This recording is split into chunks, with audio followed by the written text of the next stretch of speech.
I'm the same way. Whenever we start our stream, I have this little moment of panic because I assume that something's going to suck right when we start. Where's the streaming to? YouTube, I believe. That's what I'm checking right now. What's the channel? It is. Let's see. It's just mine, Counterflow. Type in Counterflow Buck Johnson. Okay. I'm going to try one more time with my mic, and then I'm going to give up. Oh, yeah. We already got people coming in. Okay. Excellent.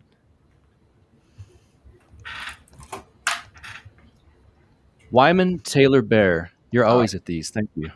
What is up, Wyman? Can I hear you guys? Yes or no? Pete Q for God Emperor, Bohemian Grove. Look at all these handsome white Sounds bigots. good to me. All right. We've got the right people in here. Mm-hmm. Let's do it. Never mind. I don't know what the hell is wrong with this thing. Mic. Bohemian Grove, are we frozen? It says we are frozen for you. Are we frozen for anyone? Let me see if it's working on my end here. It's streaming properly on my phone. Okay, yeah, same here. Yeah, everything looks good on my end. All right, cool. Maybe he just means it's really cold where he's at. Hi, Wyman. All right, let's do this thing. Oh, wait, where's Tho? Oh, there's Tho. All right. Tho, you good?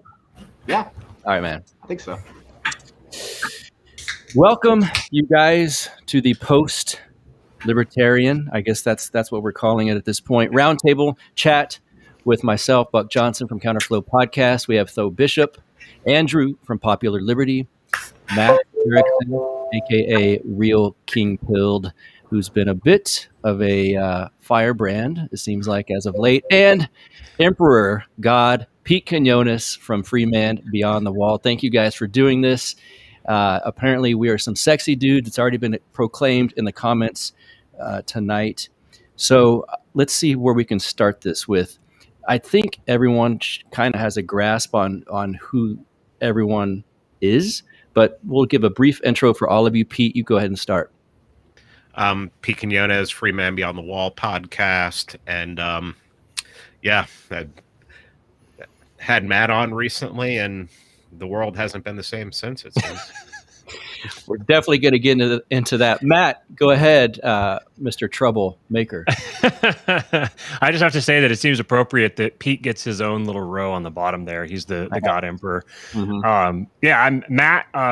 King Pilled is the YouTube channel. It'll be a podcast soon. That's the thing I'm going to be saying until I die, that it's going to be a podcast. We're going to get it up on the podcatchers. Mm-hmm. Yeah, you've probably seen my face recently if you spend any time on Libertarian Twitter.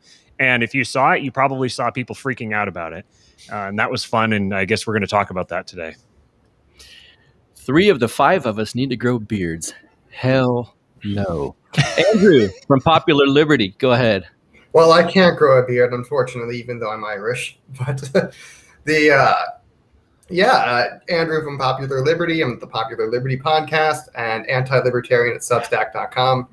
And just so I know who's read it and who hasn't, so that because they're just going to automatically assume he's always anti-libertarian or he's just a conservative. Then that's if they haven't read it. So anyway, I'm just a regular old podcaster. I'm good friends with Matt.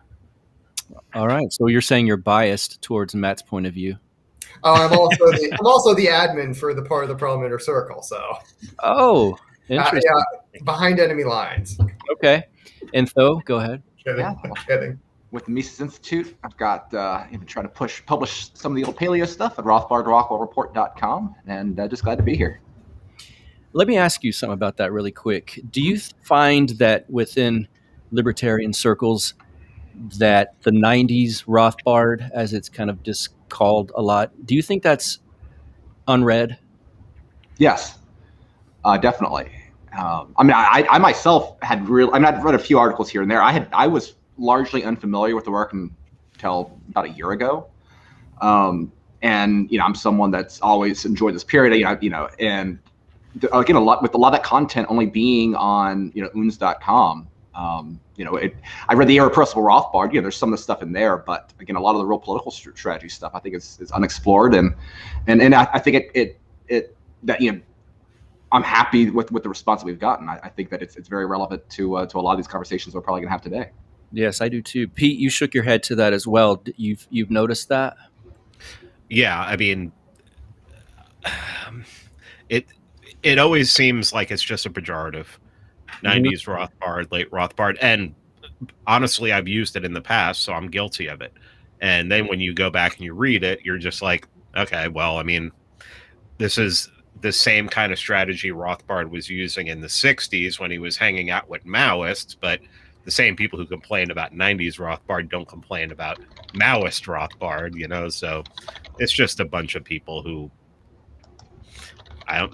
what I've been saying lately is it's a bunch of people who live in Ancapistan in their head, and anything that they can't put into Ancapistan is automatically anathema, and it just on that point, one of the things I think is interesting, and it's something that I should have followed up more at the time, but I remember there's a Washington Post article in 2016 during the peak of the Trump thing, and it was I think it was republished from Alternet or something, one of those left-wing blogs, but it itself was the first time I really saw the direct connection between the dangerous rhetoric Trump is using on the campaign trail with Murray Rothbard. And so it's interesting that there are some people on the left that I think understand this a little bit more than others. I mean, partly because it fits with their narrative about those racist libertarians, but it took the wrong way. But I think there's some validity to that article. Pete, part of what got me thinking about doing this was hearing Matt on your show, and then hearing someone did a follow-up. My mind has been inundated with so many episodes lately involving various people in this group. What did you think when you had Matt on your show? And then I want to talk about the feedback you got. Oh, I mean, I thought it was a great episode. I'm not going to agree with Matt 100%. Like, I'm not going to agree with anybody 100%. But I think that Matt raises questions that libertarians don't want to answer because of the aforementioned living in Ancapistan in their heads. And as long as they have that ideal, anything that's outside of that ideal, it's like calling people statist online. It's like as soon as you mention anything about some kind of strategy to vote for against a local tax, well, you're just a statist. It's just, I mean, and yeah, I mean, the reason I can be critical of people like that is that used to be me, but that's not me anymore. I've joined the real world. I've actually been paying attention for the last 16 months and seeing that most people don't want liberty. We're not going to have anarchy in our lifetime.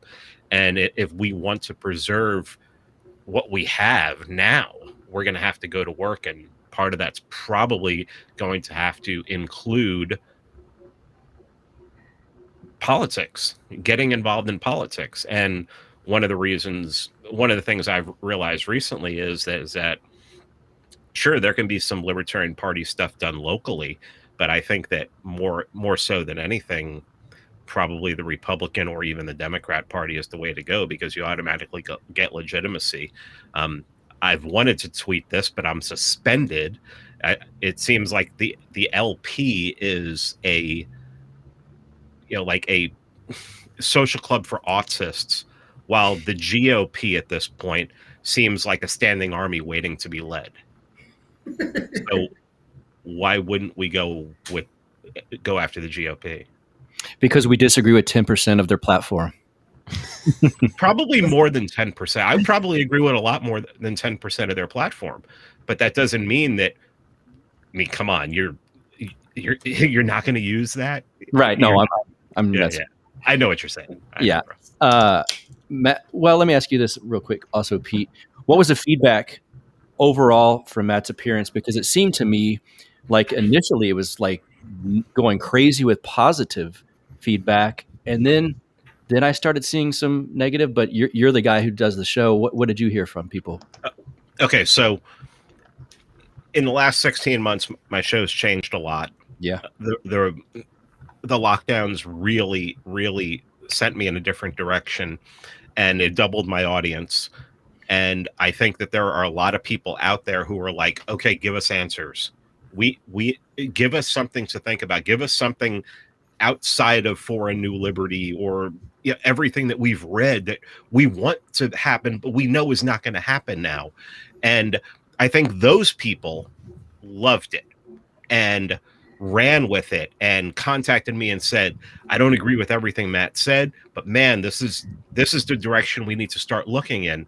And the ones who are upset about it, I mean, they're just the normal people who are going to all over friggin' social media anyway. So, I mean, if you can immediately tell if someone wants to have a genuine discussion. And normally the genuine discussion is somebody emailing me or hitting me up through Messenger or something like that. The person contacting me publicly on Twitter, they just want to read. Yes. So, yeah. So there was a lot of positive feedback. Good. Matt, what were your thoughts on the interview with Pete? And then what kind of feedback did you, I assume, I think you said, maybe it's just to me personally, but your followers jumped immediately, the follower account. So people started paying attention. It's like you were this well-kept secret that only a few of us knew about. And now you're out there. Obviously, some of the stuff you say, which I appreciate this, is divisive, I suppose. And it's really some of the stuff you say, the reactions people give you, it kind of unmasks them a bit. That's a Trumpian quality, I would say. And I mean that as a compliment because, you know, I had the way I looked at certain people, and then Trump spoke or Trump got elected, and then I changed the way I thought about him based on how they reacted to what he said. And I've found myself feeling that way about some of the people that react to you as well. What's your overall feeling that you've had since Pete's show? And then if you want to talk about Clint's show as well, that seemed to be a little bit more of fiery, if you will. But yeah, talk about all that. So Pete's show, I don't even know if I got any negative feedback from going on Pete's show. I know there was some out there, but nobody really felt motivated to reach out to me, I guess. I saw some people that were just saying stuff about like fascist entryism or whatever. And it was the Clint show is the one where everything really went ham. But it was funny. It took, I don't know, 5 days before all of a sudden somebody clipped off a single little segment, decontextualized a single segment and spread it out. And then everybody got mad. So it was kind of funny that nobody got mad right at first. So the people who were mad at Cyprian, saying that for Wyman here. Also stop being poor. That's one thing that is a very important takeaway. Stop being poor. And that is an argument. The reaction that I got was, it was genuinely fascinating to me because I had a few people ask me, they're like, you know, is this upsetting you? Like, is it hard to see all this negative feedback? And it wasn't possible for me to take it personally because it was so deranged. It wasn't actually even relevant to anything that I said. It was people that were having a conversation with some imagination that some fictional thing that they'd made up and were just yelling at. So to me, it was kind of like I don't know. There was a very big contrast between the response that I got between the two. And you mentioned my following jumping. My Twitter following basically doubled in about 3 days after doing Pete's show. Nice. And then it's continued jumping since then. So yeah, I deliberately will say things to be provocative because I want to. People get into patterns in their brain where they just think about the same thing the same way all the time. And this is one of the benefits that some people talk about that I've experienced from doing psychedelics, that it's almost like you have a way I've described it before is that you've got like a ski slope, and someone comes up on the top of the ski slope and they hit they come off the what do you call it, the chair, and there's like natural paths that just get carved. So everyone starts going down the mountain in the same way. And your thoughts in your brain will do this. They'll always just carve down the mountain in the exact same pathway. And then every once in a while, you'll get a big blizzard and it'll dump over and it'll cover those paths. And so now when you come up and your skis come off the chair and they try to hit that rut that was there before, it's not there. So now they can go any different direction. And this is the way that I think people break out of ideological possession, is they look at the same things they've been looking at before, but they see it from a different angle. And so that's part of the reason why I don't mind doing things that are deliberately provocative. It's for that reason. And I don't want to reach everybody. I explicitly don't want to reach everybody. I explicitly want to drive away the people who are going to because number one, I don't want them around me, because it's just they say you're the average of the 5 people you spend the most time around, and that extends out beyond 5 people. So I just don't want them in my vicinity, period, because I don't want their energy. So I'm gonna identify them so I can ostracize them, and then that creates a tighter community around the people who are actually interested in these ideas and are interested in actually coming up with ways to enhance our experience of liberty, rather than just fantasize about it and pat each other on the back for having all the best ideas.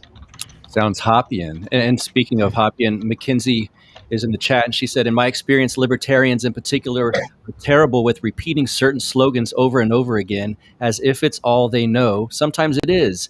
And then I lost the comment right there, but basically she said people like Matt criticizing certain things brings those people to the surface. Pete's nodding his head like he's experienced this a lot. Andrew, you as well. Tho, let me ask you something here, because this is called post-libertarianism, this little round table, and I know that term has rubbed some people the wrong way as well. I don't think you describe yourself as post-libertarian, because your experience, your perspective is a lot different than the average ANCAP. Talk about kind of where you're at politically and the strategy that you believe in right now, and where we're at in 2021. Yeah, I mean, honestly, I don't care that much about labels. I mean, there's still people here locally that I'll use the word libertarian with because they think of like Neil Boortz, right? And so, I'm fine trying to, I think for like a conversation like this, I think the underlying goal isn't a rejection of, no one's here arguing for the creation of an authoritarian state, right? I mean, there might be some people might argue, but like, that's not really the goal. The goal is to create human thriving, which is the goal of liberty. And so if someone thinks that, okay, well, taking this, thinking about the political ramifications for this and what are the tools required to actually produce more liberal outcomes, then that's going to require, a skill set that goes beyond what libertarians are comfortable with. And again, the one exception to this has been Murray Rothbard. And so I think that a lot of the conversations that we are having right now, I mean, this is the first time they've ever come up, again, I think a lot of them are reflected in 90s Rothbard. Mm-hmm. And then I think and then you get this larger sort of theoretical discussion about like, oh, well, what are the old right roots of libertarianism as it was known in the 70s, and I think Mises was to the right or Rothbard. All these are great theoretical discussions. I mean, they're intellectual things. They're totally useless for the creation of institutions that actually protect liberty, but they're out there, they're valid. And I mean, one of the things that I really kind of got serious about this kind of conversation was a few years ago, where it's always interesting because you've talked to American libertarians, they always act like we live under the most oppressive state in the world, right? I mean, I think this is language that, I think even Dave Smith has made this, right? Made this point, right? And I understand it from the perspective of the foreign policy and the empire, and America is perhaps the greatest threat to non-citizens than any government out there, fine. But, you talk to people that live in other countries, and like they love being in the US because it's a lot less regulated than being in Europe, right? It's a lot more secure than being in South America. And once you start really, once you get past the bumper stickers of, every state is legitimate and taxation of theft, which again, sentiments I don't necessarily disagree with, you start recognizing, okay, all states are bad, but they're not all equally bad. There is a difference between, North Carolina and North Korea. Then that gets the conversation, okay, why is that? And I think that's the more interesting conversation. And it doesn't mean that we have to ignore anarchist private governing sort of thought. I think that there's a lot of interesting work being done right there in special economic zones and seasteading. And, if you're a rich guy and want to buy an island and create Ancapistan, like that is the option, it's exit. But you're not going to get the majority of your population, of your community, to completely just give up the state overnight. And so then we have to deal. If you're actually interested in living a freer world, you have to get serious about this stuff, or else you're simply clinging on to libertarianism because it thinks it makes it smarter than the people you went to high school with. And I'm not interested in that. So. Do you see that as a bit of a problem within the libertarian movement in general, that there are people that just kind of find a safe haven with knowing more than others and kind of stick to it? Absolutely. And I think part of it is that, think about the Ron Paul movement, right? Like, it started in 2008. This was also the rise of social media. So libertarians used to be a thing, right? I mean, we used to have, what are the 5 hottest libertarians on social media articles coming out from Liberty Republic? And it was this, it was a social group. It was an online libertarian ghetto. And you still have people, some people, their career highlight was going to conventions full of idealistic kids in their, between 2010 and 2014, and they're desperate to return to that. And so they would rather embrace, they'd rather just eschew these serious conversations and just keep repeating Ron Paul talking points because they want to recapture their old days. They would rather do that for clout because they got nothing else they're proud of, instead of actually figuring out, okay, well, how can we utilize the world as it exists right now with these changing dynamics and actually, reduce the role of the state. And again, I was the freest person in the world because of vulgar, Trump-endorsed politics. And anyone who tries to take that away, fuck them. Yeah. Do you see do you see sometimes, though, that people like to hotly debate DeSantis, and it's people that live in a lockdown state that maybe are coming at it from, well, they don't quite understand what the freedom that Tho has enjoyed. I'm not sure DeSantis's opinion on Israel.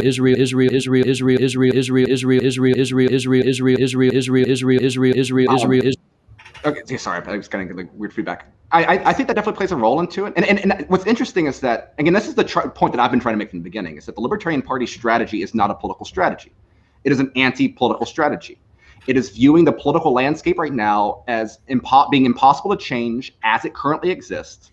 And therefore, we're going to try to put all of our attention to breaking up duopoly and using this as a means to push the narrative out there that we're not going to get elsewhere, right? It is a black-pilled perspective of modern politics. And again, and part of that, I think, is living in New York City. It's living in California. It's living in this place where there is no hope. And I think Matt's advice in that podcast about, like, hey, get the hell out of there. I'm encouraged by the number of people that are taking that advice out there. I mean, the amount of people that have reached out to me has been very exciting. But it doesn't, but again, like, going the LP route doesn't make sense if you don't think the last 4 years have been positive. And I just can't wrap my head. I truly just can't understand why someone can't see Tucker Carlson telling the largest Fox News audience in the world, or out there, that he's being spied on by the evil national security state that hates Americans. I mean, this is the biggest opportunity we've ever had, and they want to crawl into a political roach hotel. And I'm sorry, there is no value for the Libertarian Party anywhere, not the local level, not the issue level, because once you wear that jacket, I don't take you seriously. I'm sorry, if I don't take you seriously, then why is a Sean Hannity viewer going to take you seriously? And it's because you clearly don't care. You like that. There's no value, because it's a detriment. And these ideas are too important. They're already too fringe to then take on unnecessary baggage. And that is what this entire thing is. And that's why I get so flustered about it. It's so, yeah. When people say, you hear the Libertarian Party people will say that, like, why don't we just, like, everyone kind of just divide up, and you take this pathway, I'll take that pathway. The entire nature of politics is explicitly coalition building, electoral politics, that is. You don't, saying, well, how about you try your path and we'll try our path, just reveals a fundamental misunderstanding of how electoral politics works. And if you're going to engage in a game, engage in it effectively. Play a game that you can win. And play it in a way that you can win. Don't play it like to pat yourself on the back because you say you're playing a game that you like or something like that. That's what I don't get. Right there, Matt, I think you nailed it. Is that you play the game that you can win. They're playing the game they can win because they can't win the other game.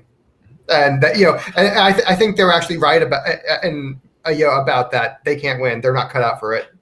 I'm not trying to be mean, but I think this is something they've actually said about themselves. They're not cut out for it. So, and the rest of us who are here, we are cut out for it. And when people tell you who they are, believe them. Taking the Ron Paul movement, which is an organized force, and taking over third party is the political equivalent of a mediocre male athlete transitioning and then becoming a female Olympian. They have neutered themselves for a gain that they can get because they know they can't get the medals that matter. And I'm sorry, like, that's not, again, if you want the trophy, fine. I don't care about the trophy. I want liberty. Andrew, could we talk? Can you guys hear me? Okay. Yeah. Okay. Cool. Andrew, can you talk about your political journey, because it's interesting? You've got the taxation as theft flag behind you, but you're more of a GOP. You've got the GOP Mises Caucus thing going. Can you talk about what it's been like for you over the last 15, 16 months? 15, 16 months. Well, first off, taxation is theft, and we should use the state to rob the left blind. That's my political opinion. I'm a whole lot more down with the, it is aggression, and I'm fine with that. And because let's face it, they've declared that, we live in a democracy. Democracy is a declaration of war on private property. And as far as I'm concerned, the NAP does not apply because we live in a democracy. They've declared war against us, and it's like, why are we bothering with talking about the NAP or libertarian behavior? The other side clearly isn't playing by it. They formally declared that we're the enemy, and all right, I can play that game. And if they want to play that game, I'll show them how it's played. And that's why I started Mises GOP. Is I want to actually start playing that game the way it's supposed to be played, and start showing them this is the way you should have been doing it. And with the liberty, I will disagree with Tho slightly in that there's no value in the LP. I think what the LPMC has kind of promised to do, I don't know if they'll follow through with it, but what they've promised to do is to stop running candidates at the state and federal level, because it's clearly a waste of time. And I think that's a good use of them, because now they're not associating our name of libertarian with failure and losing. And, because libertarians, they always say they believe in profits, but all of their elections are losses. So I don't know.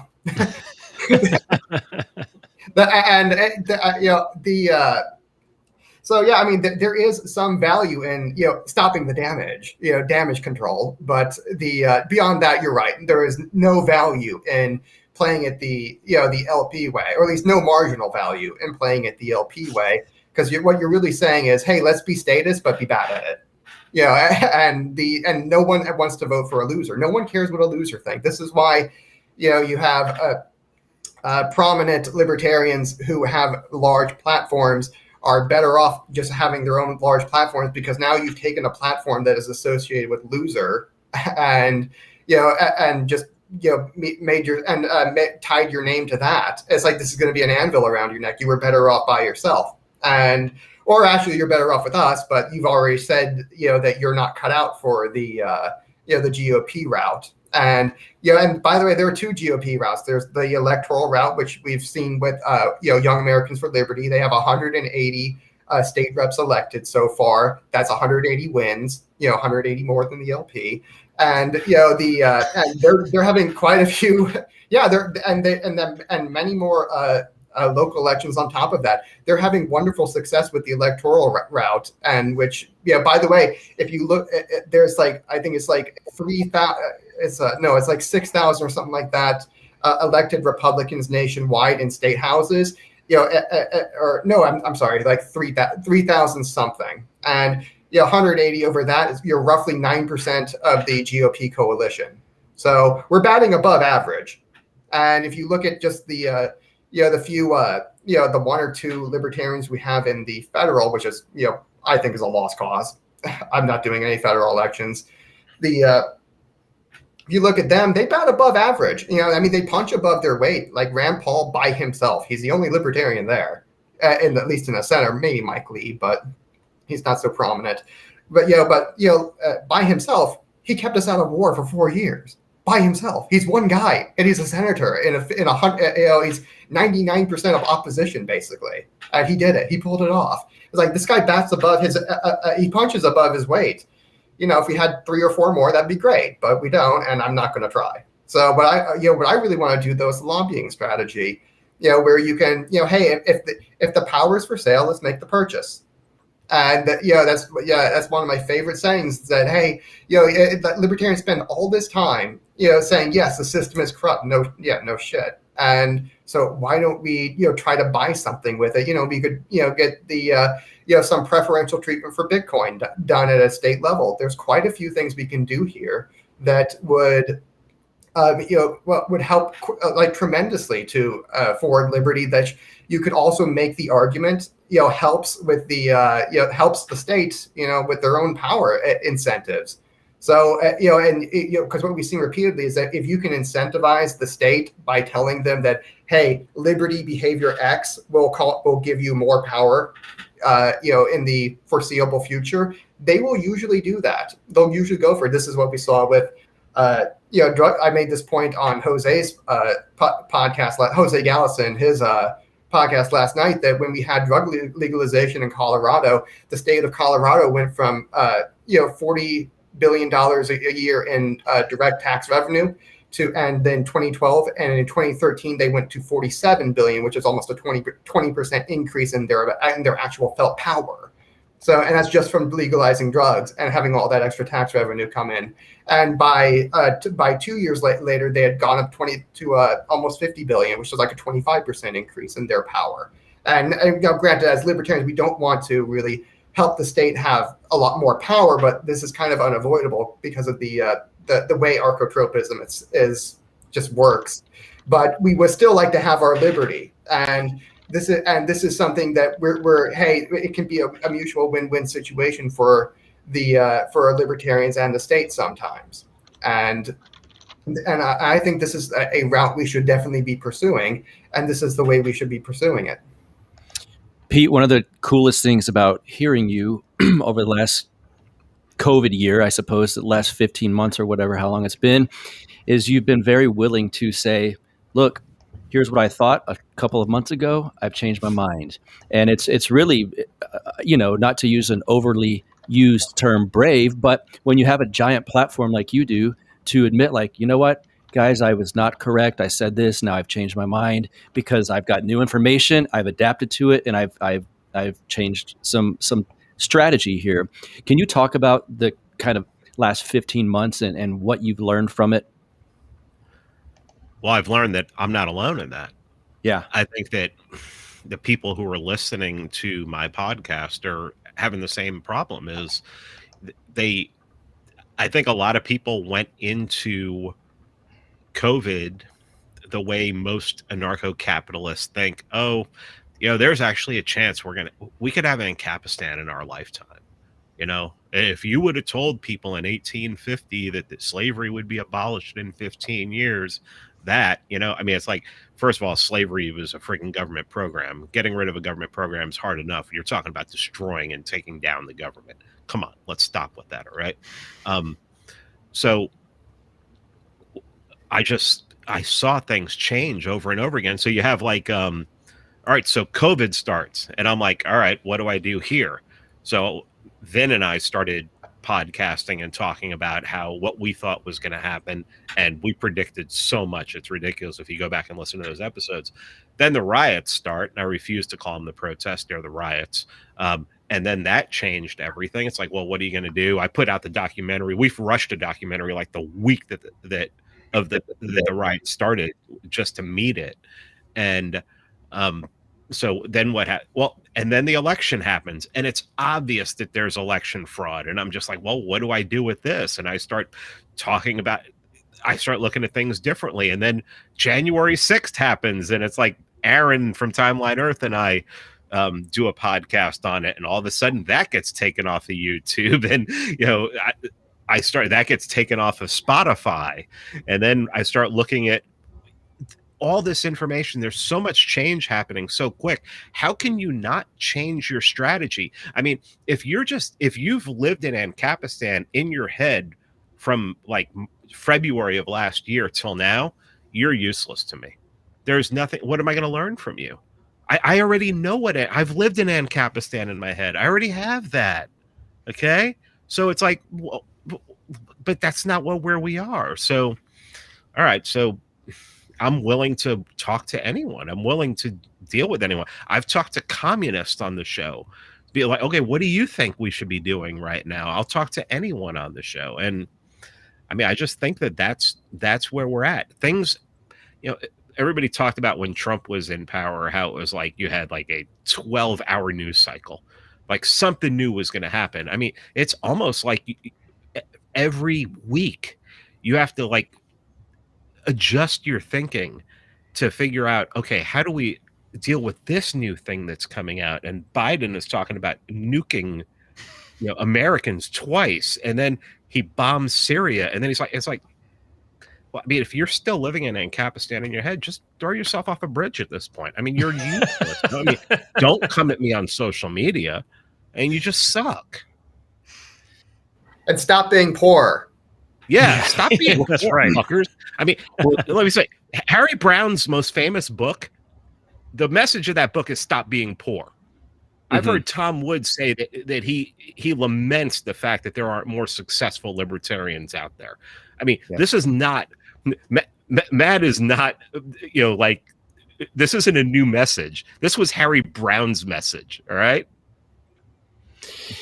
Is there anyone here that would say, I'm neither, not me personally, are any of you neither left nor right?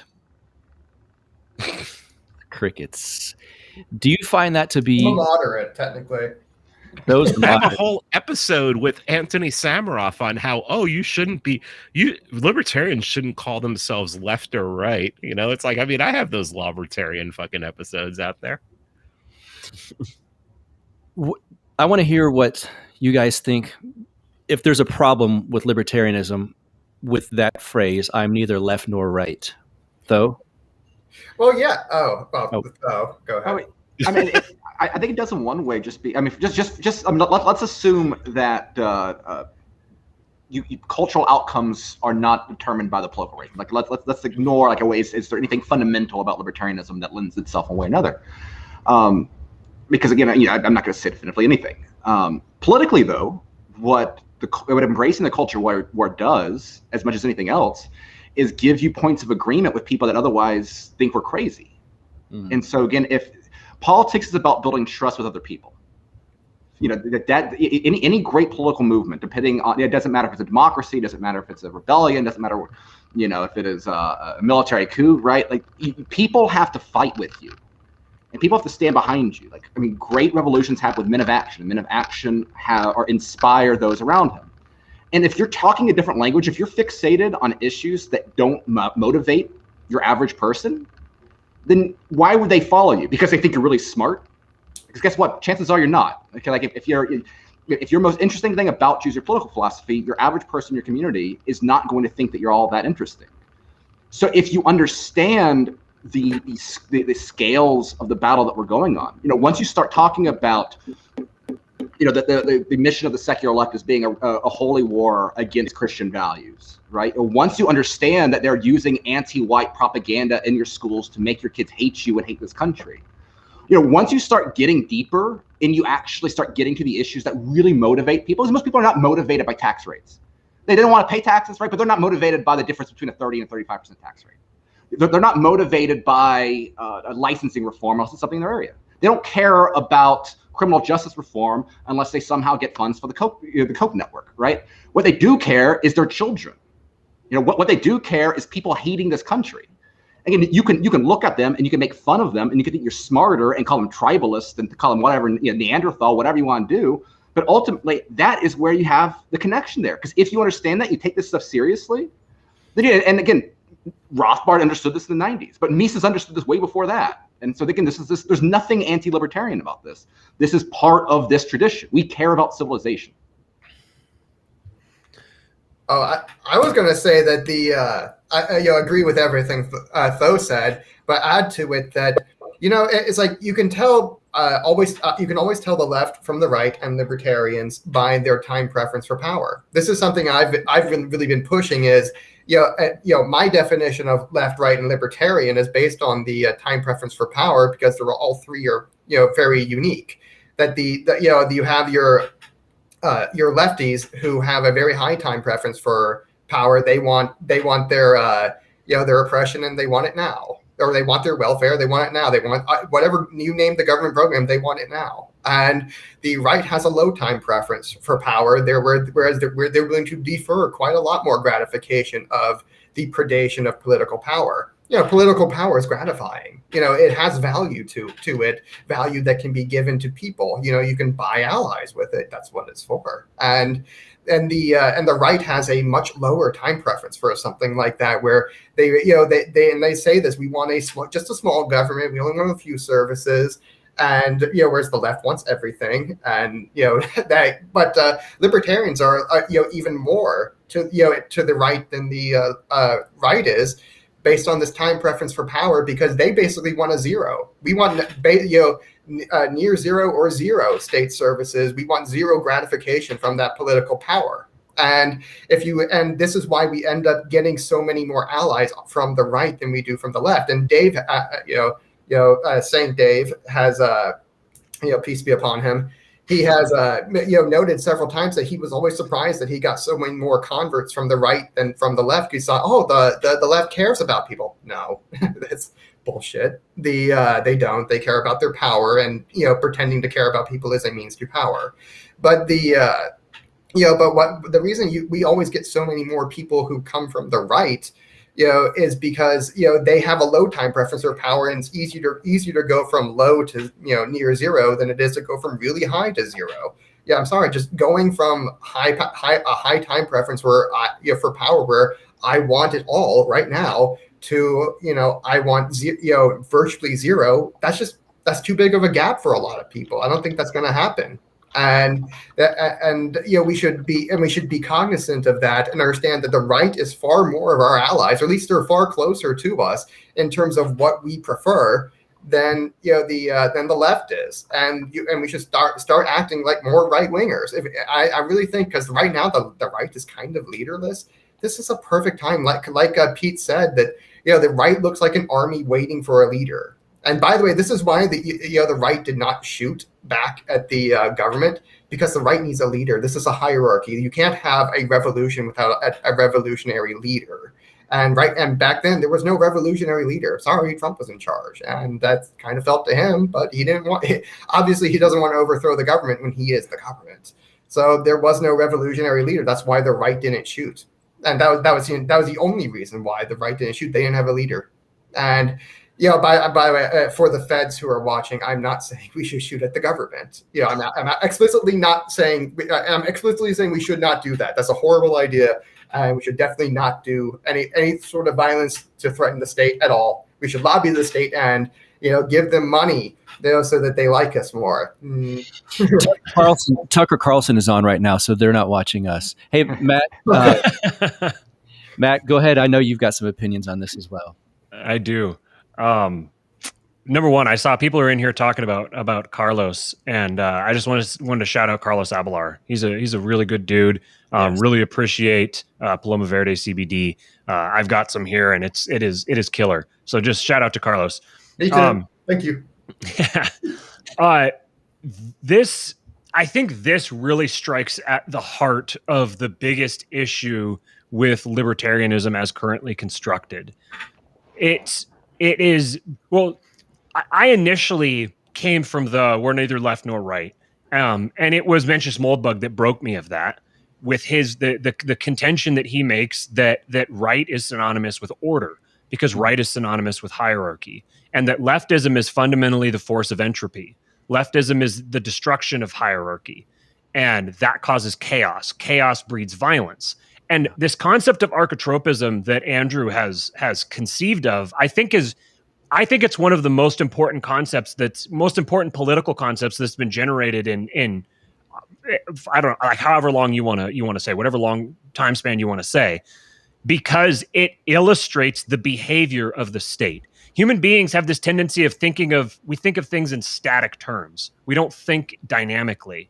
So we kind of take a snapshot of something, and we create kind of like a snapshot of the world that we think we live in, and then we relate to that snapshot rather than actually dynamically engaging with the world on a like a moment by moment basis. And when you understand that the state isn't some arbitrary organization, the state is an inevitable creation of human organizations. They will always create some form of a state. This is just a natural process. And the attempt to prevent it from being created is an attempt at creating a state. That's where you get this meta thing where it just isn't going to go away.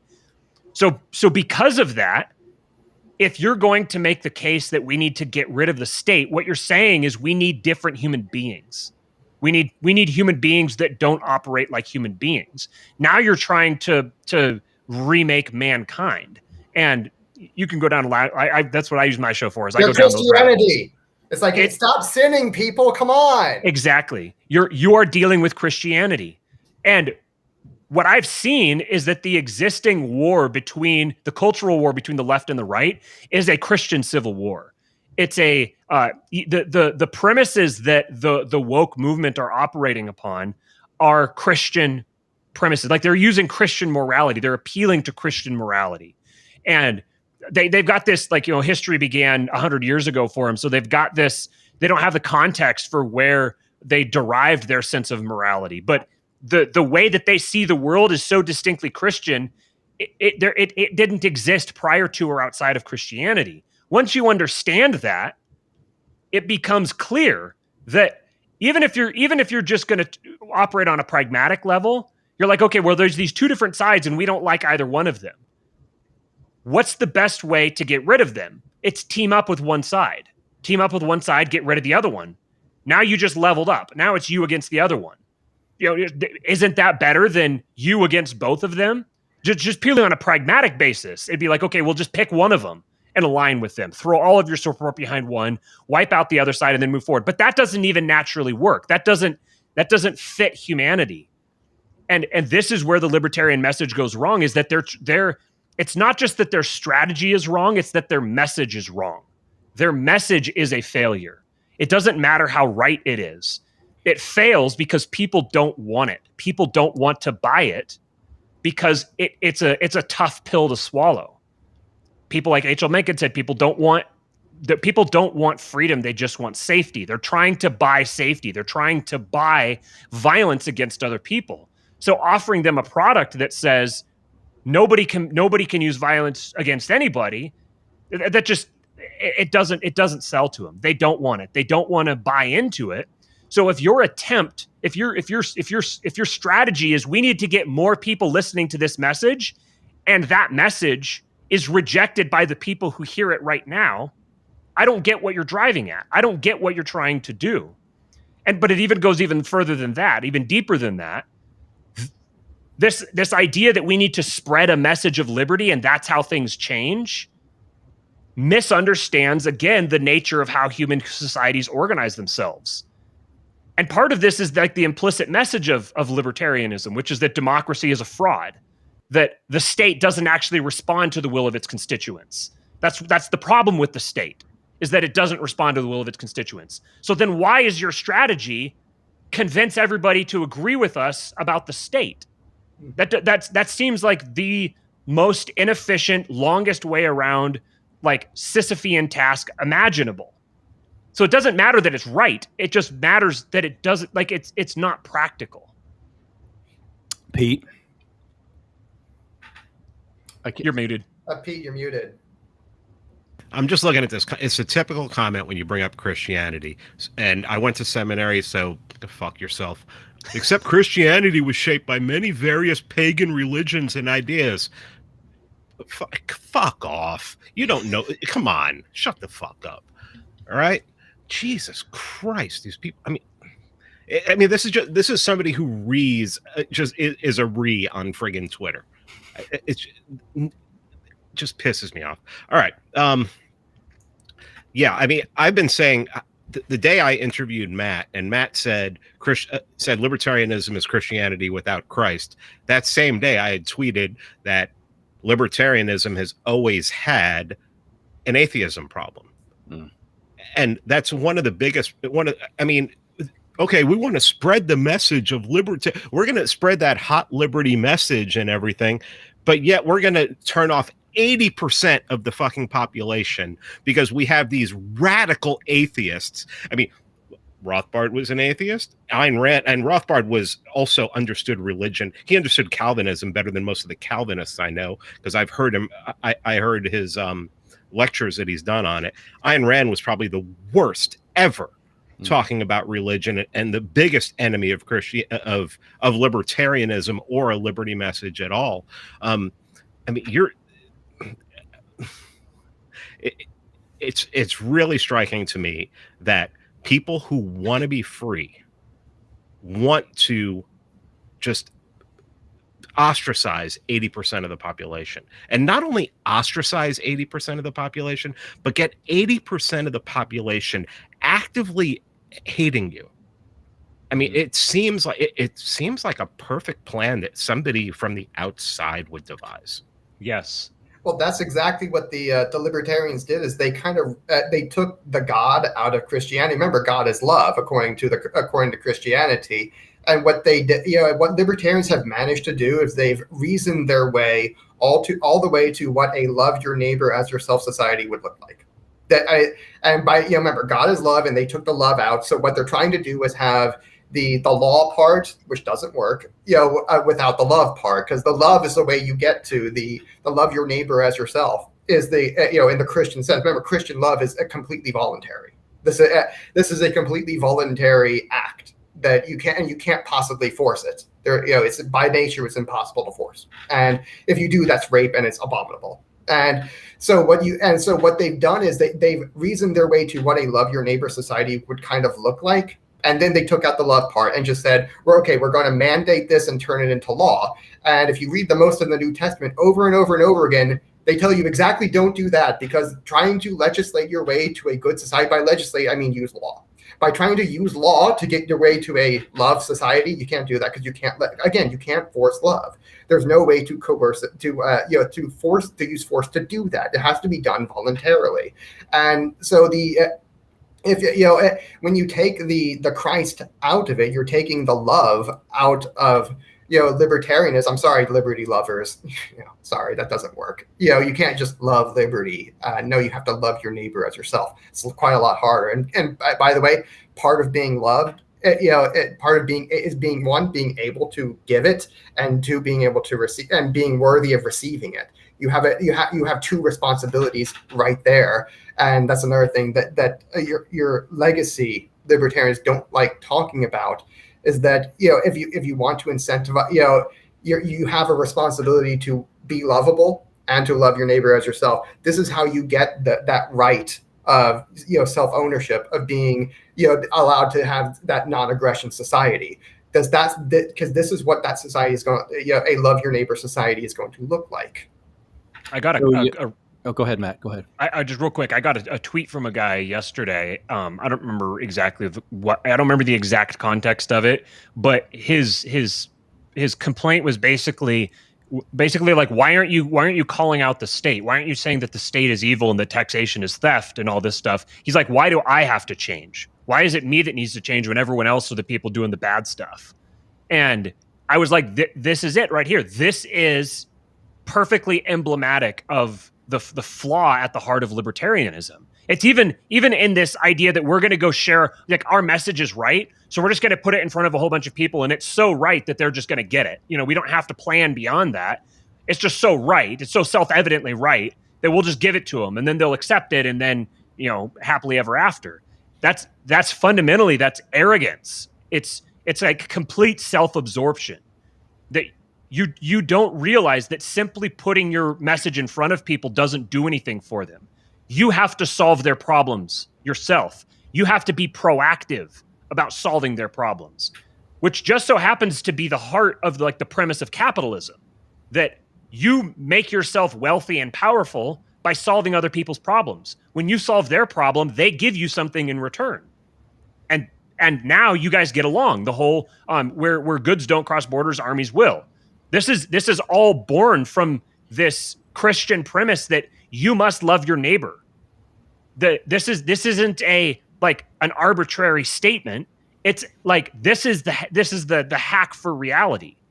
This is the way to get what you want. This is the way to make the world better. Start by loving your neighbor. You provide a solution to them. They're like, hey, this is a great solution. I love this. What else do you have for me? Here's this other thing I have for you. Oh, this is great. What else do you have for me? Here's this libertarianism thing. Oh, yeah, that's a pretty interesting idea. But like someone else tweeted at me, he said there are far too many libertarians who have won all these battles in their heads but have no resources or power. And that's where they're at. And it's just arrogance to assume that the only reason that this message, the only reason that people haven't embraced this message is because they haven't heard of it. That's fundamentally, that's arrogance. They have heard it and they've rejected it. Now the ball is in your court. People don't want the message that you're selling. So what are you going to do now? If your answer is just do the same thing I've been doing, but harder, then you deserve your own failure. Tho, you want to come on in?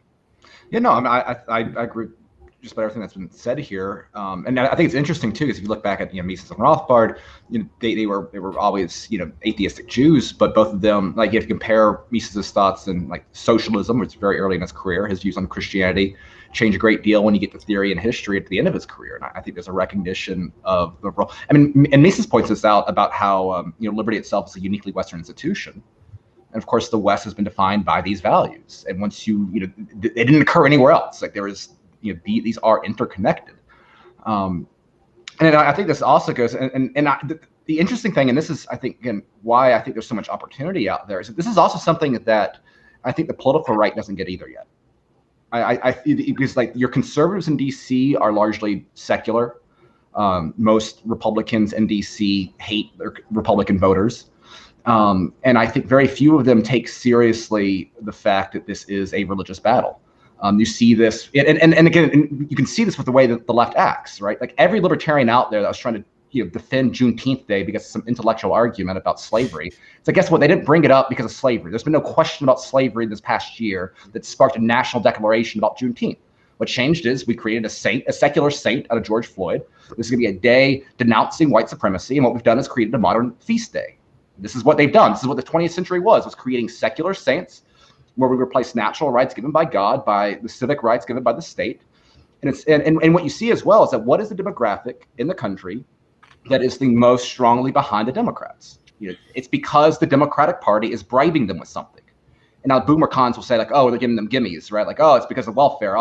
No, guess what? What they're giving college educated, affluent white folks for the most part, they're giving them indulgences for the grave sin of slavery, right? This is the entire, the cathedral literal, in the most literal sense, right? The media, the universities, all of that, we are all born in original sin by the fact of being white Americans. And if you want a forgiveness for this, then you're going to do what we tell you to do. And if you go out of it, then you're going to be cast into hell. And this is the political battle. And Matt's I've been kind of moving this way for a while. Danny Ajamian's talk at AERC a couple of years ago, The Cost of the Enlightenment, I think is an absolute must watch if you're interested in this line of thought. It's definitely forced me to reevaluate kind of classical liberalism, the Enlightenment. I know that's come up on Matt's show. Even Thomas Jefferson, that's a whole other thing. He's like, one of the things that we take for granted, again, part of the mythos of the libertarian narrative, and this is something that even kind of reflects, I think the opening chapter of For New Liberty in the 70s, right, from Ray Rothbard is like, oh, this American libertarian tradition. Well, I mean, as much as part of that American revolutionary spirit was the Great Awakening, as the Great Enlightenment. And France didn't have John Edwards, right? And again, these cultural differences have made America what it is. And so many libertarians want to believe that the world started, once we created this very, intellectually, ideologically consistent structure in the 70s or whatever. But no, like there's things that we should take pride in being Americans. That there's nothing wrong with the magic cloth. There's nothing wrong with caring more about your neighbors than Yemen. It doesn't mean we shouldn't care about these things, but there's nothing wrong with caring about these things more because we have value scales that matter, right? And it's I think this is something that, again, if libertarians can provide our solutions and take the scalp of the left, understanding the importance of this particular aspect of culture war, then again, it's a land of opportunity out there when you're dealing with your average Republican right now that recognizes that we're governed by like the satanic pedophiles or whatever, right? Like this is the ground that we can reap from. I got some questions that have been sent in to me from people on Twitter, friends here and around. I'm going to try to rephrase this one a bit. This is for anyone here. You guys can all chime in. How does it says trashing? I don't really like that term. How does going against the LPMC strategy, just as they're on the verge of running the losers out of the LP, help the anti-state cause? Do you think it will help grow us beyond the 1% of the population? That's libertarians, small L. Why don't you guys spend more time convincing people to join them in some actual action Do you guys even have a plan of action? Instead of dissing on others who are making progress on their own plans, even if it's a poor strategy. To me, it feels like possibly punching up. I don't care how many big L's there are, only that the party represents sound philosophy. So the public is not confused and repulsed by Libertarian Party, and that we have a shot at fielding a courageous, articulate voice so that we don't leave millions of dollars worth of free media on the table, which we seem to be on the verge of achieving. Go. Can Go I ahead, just Pete. ask one question? Okay, so what is convincing people to hate the state? How do you do that? And if you do that, how does that help? I mean, how does that help within the Libertarian Party? Staying within the Libertarian Party and doing that? Because it seems to me that if you are going to preach that the state needs to be, the state's not going anywhere, so let's relax. If you want to get rid of enough policy, if you want to start rolling back some policies so you have a little more liberty, you have a little more freedom, whatever that means to you, how is the LP going to do that? And if the LP does have this amazing, the Ron Paul revolution is restruck. Okay, what do? What's next? You got all these people coming in. What's next? How are you defeating the state? What are you going to do to defeat the state? I mean, what's the plan? Because one thing that I think it's Matt who said it is, the progressives and the neoliberal center have not just come in and took over the government. No, they made sure to take over academia and the press for generations. And that's the reason that they have all the power they have. So I asked in my Substack today if the libertarians are not taking over academia and the press, how do they plan, even if they have this revolution again, how do they plan to get anything accomplished of what they're talking about? And really, what is liberty? Yeah, that's the thing I always ask when I, and again, these are people that I respect within the LPMC, some of the ones I know actually, and they're good people. And one of my main questions is when you hear we want to recreate the Ron Paul revolution, side note, that was done through a major party platform, whatever. And then what? Okay, you've got the LP. Okay, now what? Well, and the other side of it is that the Libertarian Mises Caucus represents the best of the Libertarian Party. That's also why I kind of laughed at the idea of Libertarian unity, because anybody that wasn't already part of the caucus was part of the problem. I'm sorry. Yeah. But it's precisely because of that. Again, why would you want those good ideas? Again, Dave Smith, I don't want to introduce friends in Bay County to Dave Smith if he's a libertarian, because they see him as the enemy. And he is. If you're in a political party and you're not part of the same party, you are the enemy. That's how this works, okay? And you can reason, it's like, oh, well, why can't we just get on? Because it doesn't work like that. This is war. Yeah. And so again, what it shows is that you care more about the LP or care more about how good you feel about taking the scalp of Nick Sarwark. Who cares about Nick Sarwark? Who cares about fucking Archie Flowers? I care a lot more about owning the Democratic activists down my road, because guess what? When I do that, people here in Bay County look at that and they see a fighter and they like the scalp of their enemy. Me dunking on some loser on Twitter only gets me clout with the libertarian sphere. I don't need clout with the libertarian sphere. I don't care about it in the first place. But two, that is no value to me trying to engage in the actual political process, because all politics is local, right? And so again, the idea of no strategy. Look, I'm vice chair in a couple of years. My mom's chairman. I'm vice chairman. I've taken over a county political party. Because of that, we've been interjecting stuff at the state level to make Florida even more to the right than it is. We have politicians coming to me asking for my advice on local governing issues, because guess what? I built my reputation because I don't care about the libertarian label. I simply know economics and I know history and I talk about it. I built up social cred outside of a damn libertarian social media ghetto. And so that has me respected by real people in my community, which creates political capital that I can then wield to do something. And then best of all, I just got to stop a tax. I get debate time stopping a local tax increase that nobody else wants. And so again, people see me winning and they want to keep winning. And so again, this is the way you do it. You don't take Twitter. Twitter's great for intellectual dialogue, but it's useless for politics in a practical sense, unless you're very, very big. And so again, all of those debates that you think that you smugly won, they don't matter to the cause of liberty. It's intellectual masturbation. And if that's what you want, fine. But again, it's not going to produce any fruitful responses later on. It's very poor libertarian time preference. Yeah, again, this is something that I think the point Tho just made is so important because people really care what winners think. Because remember, people want to be safe more than free. And when Daniel, I don't understand the LPMC. I've only been working to promote them for how long?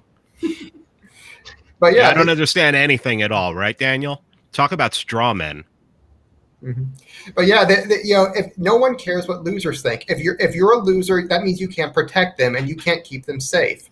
And this is that's like the worst possible thing in politics, which is war. Democracy is war. And now you're saying, I'm going to join a much smaller army that's going to get its ass kicked. And it's like, you are literally volunteering to commit political suicide.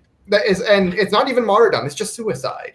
And you could, whereas if you just did what Tho did and just win things, small little wins, that's all it takes. All you have to be doing is winning. Because remember, Donald Trump, he got elected on the message of winning. It's like he won the Republican primary saying, we don't win anything anymore, and I'm a winner.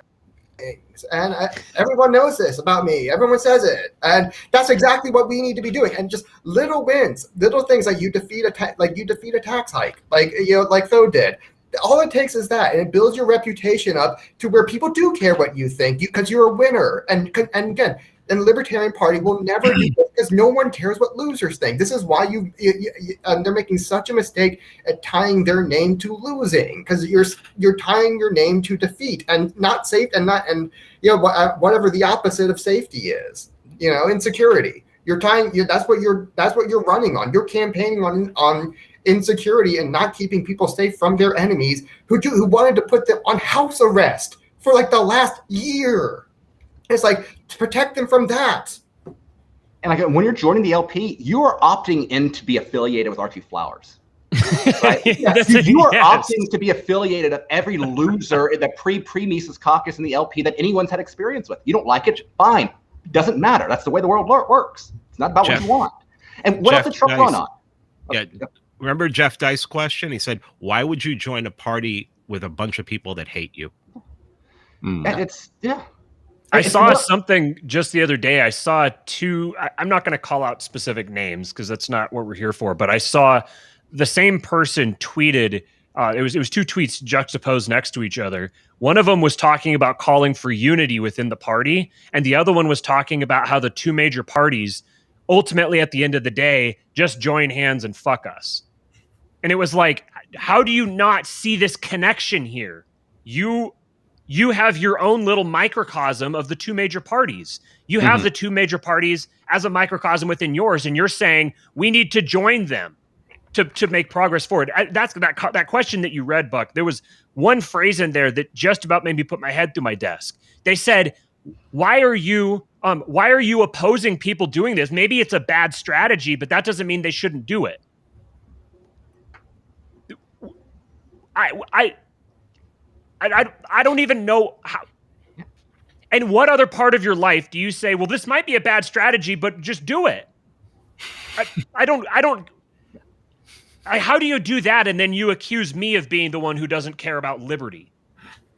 It's completely baffling to me. But again, it's emblematic of is that the entire premise of the LPMC is people just haven't heard of us. Mm-hmm.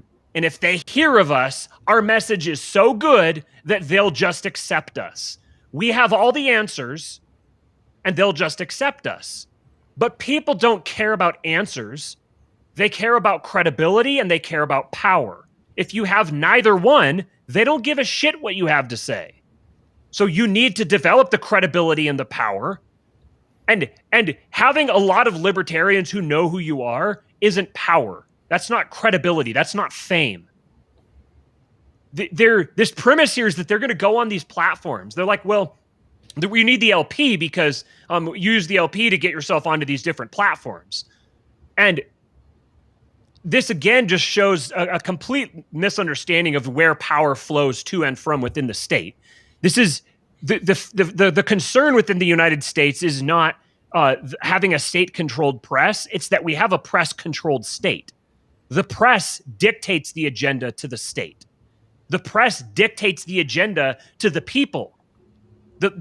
Tucker Carlson, Rachel Maddow, Brian Stelter, all these people are literal ministers in a church, and they get in front of their mic every night and they sit there and they preach to their congregation and inform them what they need to believe and how they need to act.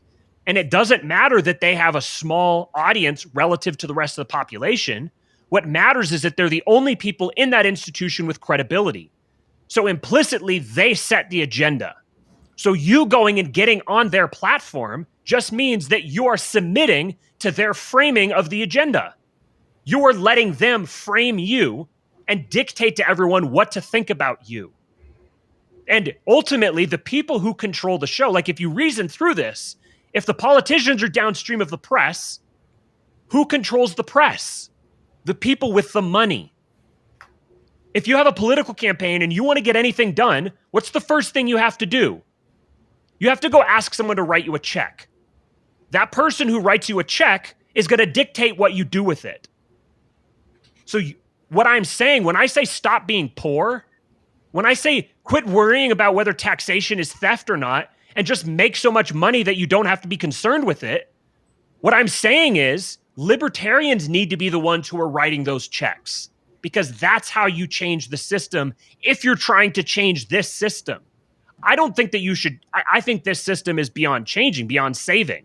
And people need to be planning for whatever comes next. They need to be building whatever comes next. But again, if you want people to buy into whatever your new solution is, you need power and you need influence or credibility. And again, all of this just comes from money, from building wealth, creating wealth, providing services, providing value to other people, developing a reputation, a brand, capital, networks, communities of people who are all like-minded, who all have wealth, and who are all willing to put their money where their mouth is. Without that, all the rest of this stuff doesn't matter. And it's just profound ignorance and arrogance to think all we've got to do is just get our message in front of people and they'll buy it. Because as you pointed out, Buck, even if they buy it, well, what next? Yeah, there's a marketing term for this. It's called a call to action. At the end of your sales letter, at the end of your sales pitch, you need to have a call to action. Right now, the LPMC, their call to action is come get involved in our political party. That's all that your call to action can be within a political context. Come join our political party. Now you've just told them, okay, compare this party, and this party, and pick which one you want. And you're going to lose that battle every time as well. I got one that won't get you fired up in the bad way as much. This is right up your alley. So you've talked about Pareto's circulation of elites before and know the concept very well. Let's take it by assumption that it is an ironclad law of politics / human societies. Therefore, isn't the obvious takeaway that liberty-oriented folks need to figure out how to wrestle political control away from the existing class of elites and replace that with the class themselves? In other words, to figure out how to become a new class of elites who will govern society. This strategy will necessarily have a political and electoral component to it, while also encompassing Matt's call to action regarding gaining personal wealth, power, and influence. This is nothing to add to that. Yeah, this is what a point I've made repeatedly is that, a lot of people, they don't want their self-ownership. That's a liability to them. That's a lot of responsibility that they don't want, and they're looking to give it away to somebody. And right now, there's only a whole bunch of reptilian sociopaths ready to accept that self-ownership. And, if libertarians who do want their self-ownership we're the ones to run for office, there's a match made in heaven here where, hey, you a libertarian can have your full self-ownership and the law won't really apply to you because let's face it, there are two systems of justice. There's one for the elites and one for everybody else. And if you want to be in the one that's a lot more, libertarian, the much more libertarian justice system that applies to the elites, which is, well, you get a little bit of a slap on the wrist. Perhaps you should look into being the state, which is, I'm sure that's going to gall a whole bunch of them. But hey, the other people, they're looking to give away their self-ownership. You're looking to have yours. So how about you just trade? It's like that. This is you can become the elite. And again, you're going to need some money, some wealth, power, and influence. That's step one. But yeah, you really could have, a much more libertarian lifestyle, or more libertarian laws that apply to you if you just become an elite. And I know it's easier said than done, but this is something I've said that, hey, you really ought to consider providing the people with the statecraft they want. That means that this is something I think a lot of libertarians don't want to accept about a lot of normal humans. Is when they tell them, yeah, I kind of want somebody in charge. It's like, I want a leader. I want statecraft. This is valuable to me. And, when they're saying, well, look, they're not paying their taxes voluntarily. It's like, if you made it voluntary, they would still do it. The difference, right here is that, right now they're just haggling on price and services. This is all that's happening. That they're not saying, I want less or none. What they're saying is, I want what's the exact amount I want, and it could be a little higher, could be a little lower, but it's still an amount. It's a non-zero amount. And if you're the one who provides that to them, then you can get to have your liberty the way the elites do right now. And I really think that libertarians should consider becoming the state and doing what the state does, because this is what the people want to happen. And this is entirely consistent with anarcho-capitalism. How do you think that the Ancapistan is going to arrange itself? You're going to have effectively warlord, CEO, whatever you want to call it, some major powerful figure who holds tremendous power, has a lot of wealth, tons of property, and people pay him to live on his property. Mm-hmm. You've just described a king. This is. There isn't monarchy and Ancapistan. Monarchy is Ancapistan. This is the same model. Mm-hmm. Right now, what you have is people describing what Ancapistan, some variant of what Ancapistan would actually look like, and ANCAP's reeing at them because they haven't even considered the implications of Ancapistan. They haven't even thought about what it would look like. They just have their dogmas and they recite them. Ultimately, it's the whole point of being an ANCAP today is like, we have our little sandbox and all of us are going to indicate that we're top dog in our sandbox because we're not going to compete with the entire playground. But the playground doesn't just go away because you ignore it. It's there. Ruling the sandbox isn't going to make you rule the playground. And if you want government to behave itself, what better way than to be the one controlling it? And Daniel in here, he's saying that we're conservatives. We're NRX traditionalist conservatives. NRX, I don't really mind that much, but traditionalist and conservative. What is traditional or conservative about what we're describing? There's nothing. What are we conserving? What's traditional about it? Just because something similar to this existed in the past doesn't mean that having it now is traditionalist. Just because there's been one structure of monarchy in the past doesn't mean a different power structure that is similar to monarchy is somehow traditionalist. There's nothing conservative or traditionalist about it. These are just empty buzzwords by someone who's lashing out. And in Ancapistan, you're going to have a large mixture of private statecraft, monarchy, as he's talked about, and anarcho covenants. There's really not going to be any just, I have my own piece of property and no one bothers me. This barely ever exist.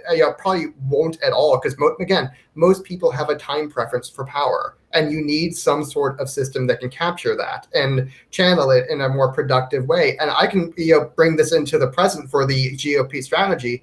one thing I really want to start, trying to, get legislated, because I think we can do it just at the local level, is private statecraft. Because right now, libertarians have a very tough time winning elections.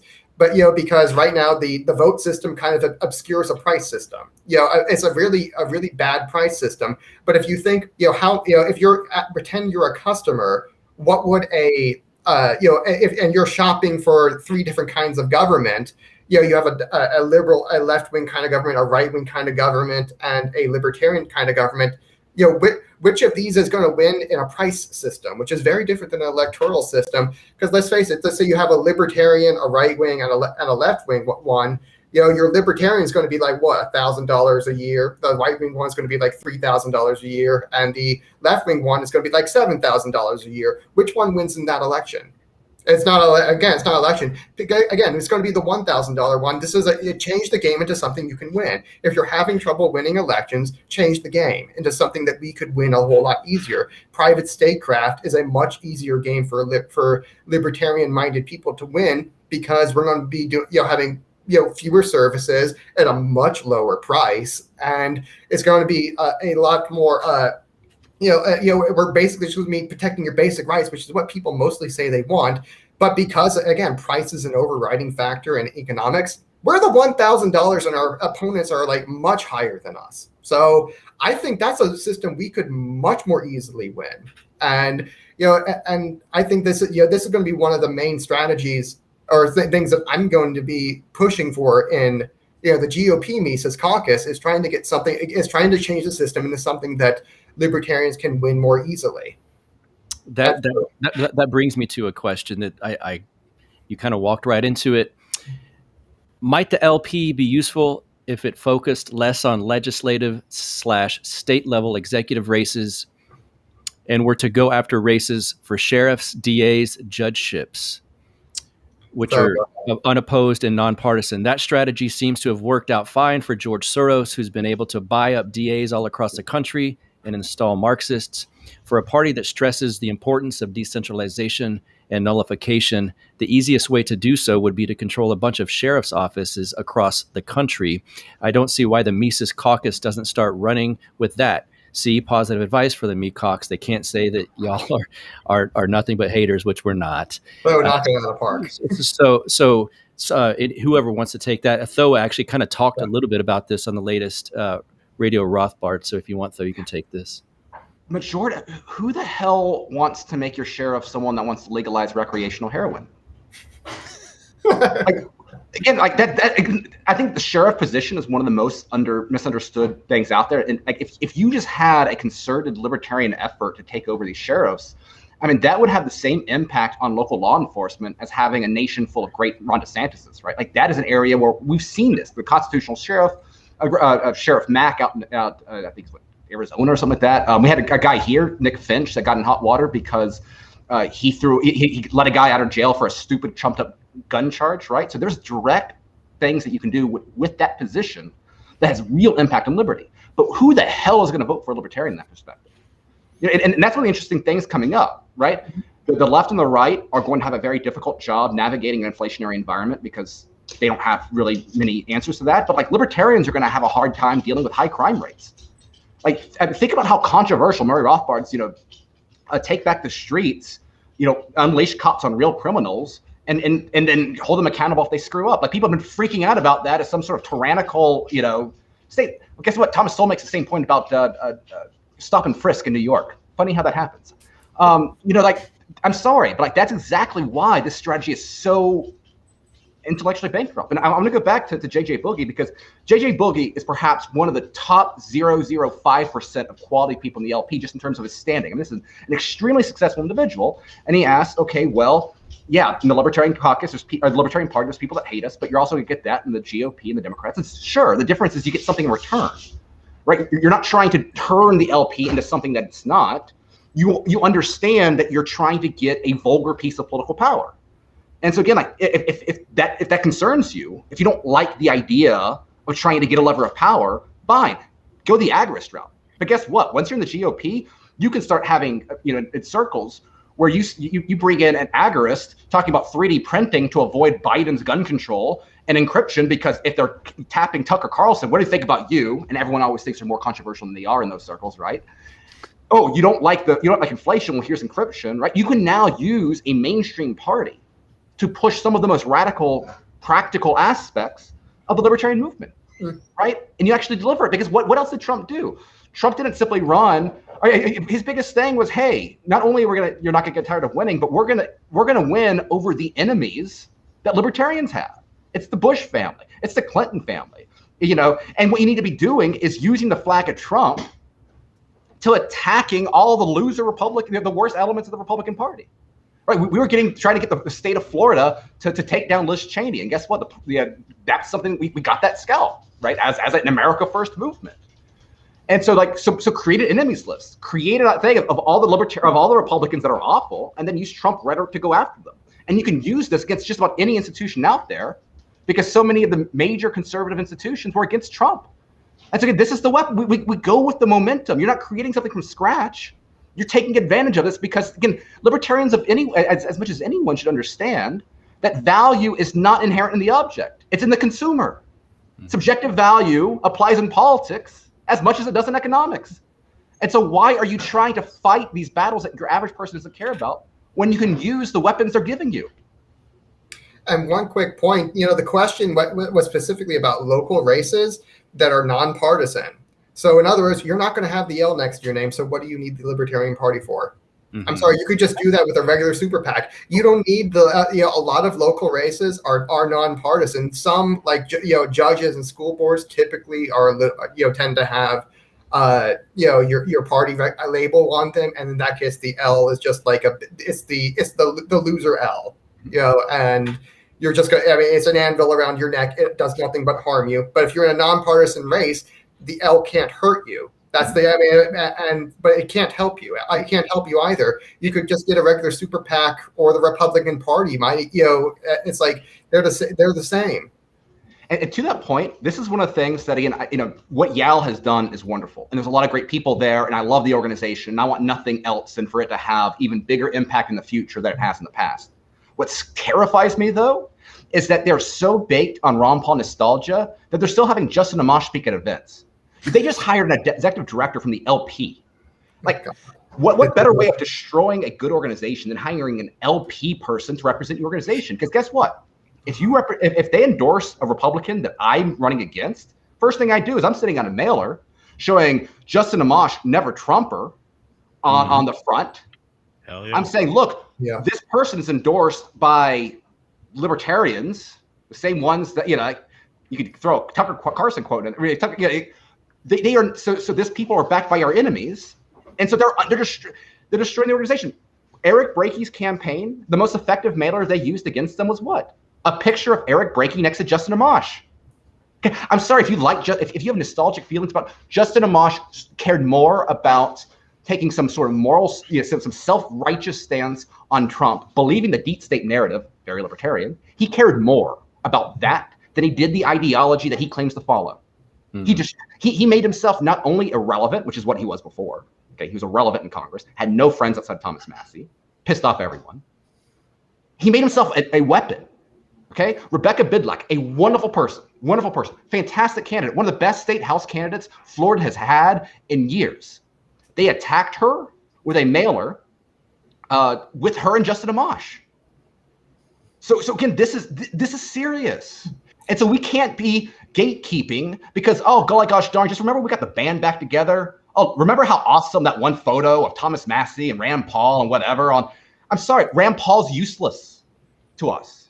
Outside of the occasional times when you can find. But guess what? Rand Paul had opportunities to take advantage of the anger people felt in January 6th. Did he use it? No. He had the opportunity to be the point person highlighting the corruption of the election system. This is the guy that drove around Rothbard. He had his moment. He missed it. We were pushing a tax bill, talking about the lobbyist effort. We had an opportunity there to interject radical legislation. Again, like the Ron Paul's competing currency tax, right? Where we're taking away tax treatment against gold, silver, cryptocurrency, whatever. They needed every Republican vote to get it.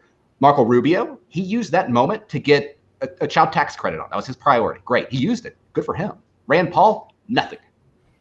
Nothing, because he doesn't care. They don't care. They don't understand the Fed. He doesn't have a cutthroat instinct. And so that's the issue. And so we need better. Like, why are we still worshiping these people? I'm sorry, they let us down. Thomas Massey, the one person, again, Thomas Massey that voted against Juneteenth, with all the respectable libertarians saying, "Oh, well, if you like this, you're a bigot." Guess what? Thomas Massey understood what was going on. We should stop celebrating these people that haven't delivered for us. We deserve better. Yeah, we deserve better than the LP. Pete, you want to chime in? It's been a little bit. I mean, I was going to just say, I was at the LP Florida convention and Justin Amash was there getting treated like royalty in his skinny jeans. I'm like, okay, so this is 2005. This is amazing. What I was thinking was when Jo Jorgensen last year, finally, they gave her a good platform. She went on Dave Rubin. And when she went on Dave Rubin, if you look in the YouTube comments, all they talked about was that tweet that, you have to be actively anti-racist tweet, which she probably didn't put out. I mean, but it doesn't matter. I mean, I actually know the person who put it out, and they're just scum of the earth. And it's like, okay, if you are going to, I've heard from a couple people that I really respect a lot that the LP cannot get bogged down in the culture war. That's the only war right now. It's the only war if you're going to pull people. If you care about politics and you want to pull people to you, you want to talk about the culture. I mean, 70 million people think the election was stolen from them last year. They think that critical race theory is going to friggin' destroy the Western civilization. Why aren't you using this? Mm-hmm. I mean, how do you... I wrote an article last year of why the LP could never have political power, and it had to do with the non-aggression principle. Mm-hmm. How are you going to have political power if you're not going to be Machiavellian, if you're not going to go beyond what the non-aggression principle calls you to do in politics? I mean, you don't even have to do that, but if your strategy is we're just going to preach liberty, still, I mean, I come back to that question, what the hell is that? What is it? I mean, what are you talking about? We're in the middle of a civil war, a culture war, and if you're not willing to fight that, and if you're not willing to use that, you're pretty much just going to be, I mean, everybody wants to talk about the Ron Paul revolution. Well, 2007 to 2008 was a remarkable point because everyone knew that the economy was crashing. Everybody knew the housing market was crashing, and Ron was the only one talking about it. And he had credibility because he had predicted it was going to happen. That's not the war now. That's not what everybody cares about. Even after the last 16 months of people being locked in their homes, you're not really hearing the average person on the street talk about economics. They're talking about what the hell's happening in the culture. And you're going to ignore that? You're not going to use that for political gain? You're useless. You're absolutely useless. One of the things I saw on Twitter, and I feel naive still that this surprised me that it's happening so quickly. LA Public Health Department reinstates indoor mask mandates regardless of vaccination status due to the Delta variant. CDC officials rethinking prevention measures even for the vaccinated. And it led me to think in 2022 and unfortunately probably even 2024, that far down the road, if we're still dealing with this type of stuff, is preaching liberty from the Libertarian platform something that we need to be doing, or should we be backing? This is a give me for Tho, obviously, but if someone like DeSantis and or even Trump is on the ticket in 2024 against vaccine passports, against mask mandates, against lockdowns, and all of that, is it really worth getting an information campaign out there from the Libertarian Party? Well, I used to think that the best candidate for the LP was Ed Snowden. And to a certain extent, I still do, right? Like, it gives him a platform, and there's something really cool about being a literal enemy of the state, having a teleconference in. I think that would have been a much better stunt than Hornberger or Joe Jorgensen or something like that. But now, again, let's say Trump's on the ticket, right? Because and again, there's plenty of criticism of Trump. I think that's very valid to be concerned about the inner circle he has around him, because it's a lot worse than it was in 2016. I mean, Steve Bannon needs to stop confusing the Koch brothers with Austrian economics, but he's a lot more radical than Kushner, right? Here you would have literally leading the Republican ticket a domestic terrorist. Like, what more do you need? Again, you have 50 plus million people. Rush Limbaugh followed the Biden administration and read Rothbard onto his audience. That's how he felt afterwards. The right are our allies. What do you want? They're our allies. It's like we should be joining with our allies. That's how you win a war, And again, this whole idea. The reason that you have libertarians like Rand and Justin Amash and the LP types is the reason they have they miss opportunity after opportunity after opportunity is because they don't actually believe that they're at war. And they really don't believe what they say about democracy. If it is the evil that you claim it is, and if it is the aggression that you claim it is, then you are justified in defense, and the NAP need not apply. And they just don't believe that. What this is, and this is something C.S. Lewis talked about. This is cowardice masking itself with moral language. This is cowardice, and this is all that they're doing because they don't want to fight. And again, when they tell us that they aren't capable of winning in this system, I believe them. I don't think these people are capable because they don't have that war mindset.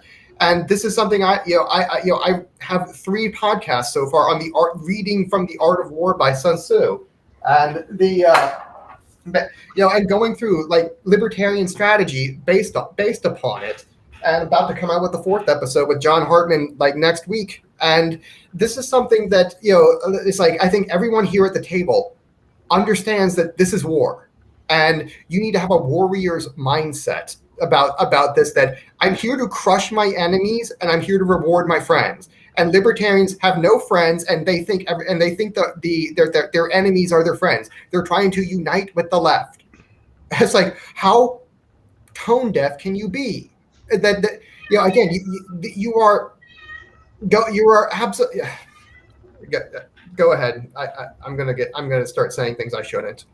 No, I also wanted to bring up, you just almost walked me right into it. Conquest, I think it's his 2nd law. One of the laws says any organization not explicitly right-wing will turn essentially left-wing. This is my 5th law of archetropism. You clearly don't believe in IP then. The 5th law of archetropism is that is that all power is subject to entropy and always accumulates chaos in a closed system. And so when you have any sort of institution of power, be it economic, voluntary power, soft power, or hard political power, it will always accumulate entropy and chaos. In other words, it'll always accumulate leftism. And because, again, the left is chaos. They believe in high time. Again, the archetropism framework can predict something like this, that the right will like hierarchy and the left will not. Because if you have a low time preference for power, you're going to expand the wealth of your society, which will create hierarchy. And if you have a high time preference for power, which Rothbard wrote in Anatomy of the State, is inherently consuming of the production of society, and actively disincentivizes further production, then what you will do is you will gradually, this is what you see with democracy and republic, you're going to gradually start to draw down all of the wealth in your society, which flattens the hierarchy. And this is something that I think they just don't understand, that the right wants freedom and hierarchy, which is, again, hierarchy is a product of wealth, and we want just as much of that as possible. And instead they're going, these LP types who don't think they're at war, they're going in and just behaving with they're trying to make friends with people who hate them. They're LARPing. Yes. I can't get past that. How do you reject your friends who actively are inviting you? Like Tho has been like for years saying, that the MC should join us. We want them here. You guys are too good for the LP. You should join us and help us give libertarians a good name as the protectors of the people. Like that's the thing we should be known for, is the protectors of the people. It's like, who's going to keep them safer, us or the average? Or Kevin McCarthy. Yeah, the average McCarthy. Who's going to keep them safer, us or the McCarthys? It's like obviously us, and they want safety. And you know what? They can get liberty too. It's not what they want. They don't want liberty, but we can give them safety, very real safety. Go ahead, take it away, Tho. Well, and guess what? Like this is the beauty of it, because again, like I always love when people's like, oh, well, you're just bootlicking DeSantis. Like, in that one case, I'm happy to, yeah, because he's done it. He's made me freer. Sorry, that matters to me. And guess what? He's also going after the university, the education system, which matters. Again, you have a lot of libertarians that rather than getting their book imposed on their local public school system, they'd rather say like, oh, it shouldn't exist at all. It's like, okay. In the meantime, I want economics in one lesson there rather than garbage, right? But they, and the problem is that libertarians confuse hatred of the state with understanding the state. Stop making podcasts and attend a city council meeting. And guess what? If you want to create this content, right? Because this is one thing that we're good at, right? Libertarians are very good at creating their own content. Okay. Start attending city council meetings. And then what you'll find out is that there's some people angry about some sort of corruption going on. And then you take your phone, because you're younger than the boomers that usually show up at these things, and you start creating local content where you apply your knowledge of the state, whatever you want to do, and you apply it locally, because now you have a product that, rather than chasing generic libertarian takes, guess what? Most libertarians have nothing interesting to say. Then you're now applying it to where you have something unique. It's a competitive advantage. You can apply Mises Institute whatever thinking to your little town in Indiana. Wonderful. You now have that's now working for you. But instead, you'd rather have people with bad green screen things, sucking up, desperate for Dave Smith retweets. And it's like, look, that's nothing against Dave. Dave's done it. He's been successful. He's out there getting those platforms. Wonderful. But you're not one good tweet away from being Dave Smith. Dave Smith spent years at doing this. You're not going to get a shortcut. What this is rooted in is the problem I mentioned earlier, that all of this that we're describing, it requires responsibility and work, and fundamentally it requires empathy. It requires caring about these people. And libertarians don't give a shit about these people. Libertarians are more interested in being libertarian than in actually having liberty. That's the root of it. They want to be libertarian, and they aren't interested in anyone else unless those people want to be libertarian. And that's a fundamentally self-defeating position. Libertarians are their own worst enemies. Yeah. There's a libertarian Mises Caucus guy that regularly, every time I post a DeSantis article on Facebook, he'll attack Ron DeSantis because he hasn't legalized moonshine in Florida. And it's like, look, but I'd love moonshine to be legalized in Florida. Yeah, absolutely. But guess what? That's not my priority. Libertarianism is ultimately like you condense the entire corpus of libertarian thought into two sentences. Good things are good and bad things are bad. Cool, great. We all agree that good things are good and bad things are bad. Now, how do we go about incentivizing more good things and fewer bad things? That's the conversation. Just yelling at people that good things are good and bad things are bad, congratulations. You're now the asshole in the room that doesn't get it. Like, you don't connect with anybody around you. Everyone else understands what's happening, that you're the jerk off sitting here preaching to everybody, and everyone's like, okay, yeah, cool, great. We get that you've got this little sci-fi universe in your head. Now, would you like to join us here in the room so we can talk about actually moving anything forward or accomplishing anything or actually promoting any sort of change? Pete, I saw you shaking your head down there. Not at Matt. Well, I mean, I was shaking my head because after Tho made that amazing little speech there talking about what he wants to do, somebody's saying, well, that's what the LPMC is doing locally. And I'm just like, that's what they're doing all over the country. Really? For the country. Prove it. Prove it. What are they doing? I mean, Tho's basically taken over his GOP. If I could take over my GOP locally, I think I would have a lot more power and influence than if I was a libertarian running locally and people were just looking at me and going, oh man, this guy just wants to discuss age of consent laws. Jesus. Yeah. Like, take the responsibility, for your own people. It's like these, they want to have this, I am my own island, and I have my voluntary community, and anything I don't like, I'm separating myself from. And it's this isolationist mindset. They don't want to admit it that it's that, but it is that. But if you actively go out and seek responsibility, power will come to you and rights will come to you, because rights and power are both born of responsibility for other people. And if you protect the people and you put yourself out there as the protectors of the people, they will practically bow down and worship you. It's like, this is what they want. And you can keep them free as a side effect, and you'll get the liberty as a side effect, but you have to pursue safety. And I'm sorry, Benjamin Franklin was wrong. He said, if people vote for safety instead of liberty, they will get neither and deserve neither. He was wrong. No, you need to have libertarians who believe in liberty actively going out, seeking responsibility, taking the slings and arrows from the enemy. Again, the left is the enemy. They're not our friends. We are not uniting with them. They're the enemy. And they're the ones who are attacking your people, except you don't think they're your people. You just think that, you don't want to take responsibility for it. You're too afraid to go after the state and really, you have to be the state. I'm sorry, libertarians, you're going to have to be the state if you want liberty for yourself or anyone. And libertarians they're terrified of winning because they don't know what governing looks like. And the thing is that libertarians are so concerned about creating checks and balances that will make sure that, no one person has too much power because absolute power corrupts. And it's the point that Matt made on Pete's show, I think. Well, guess what? Don't we understand that the Constitution doesn't work, right? So if we understand that there's no theoretical framework for power that's going to preserve liberty, it's going to be those with power respecting liberty that's going to do it, then that's what gets all of this. That's what when people are talking about, well, should we have like the sheriffs or whatever, this local race, that local race?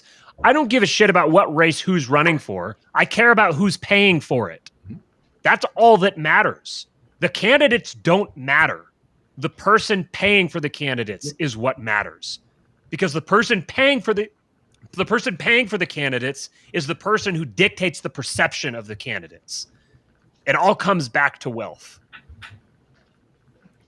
This is why we have Mises GOP to start fundraising and start, funding these candidates in these races and these lobbying efforts to begin building the libertarian name as the protectors of the people.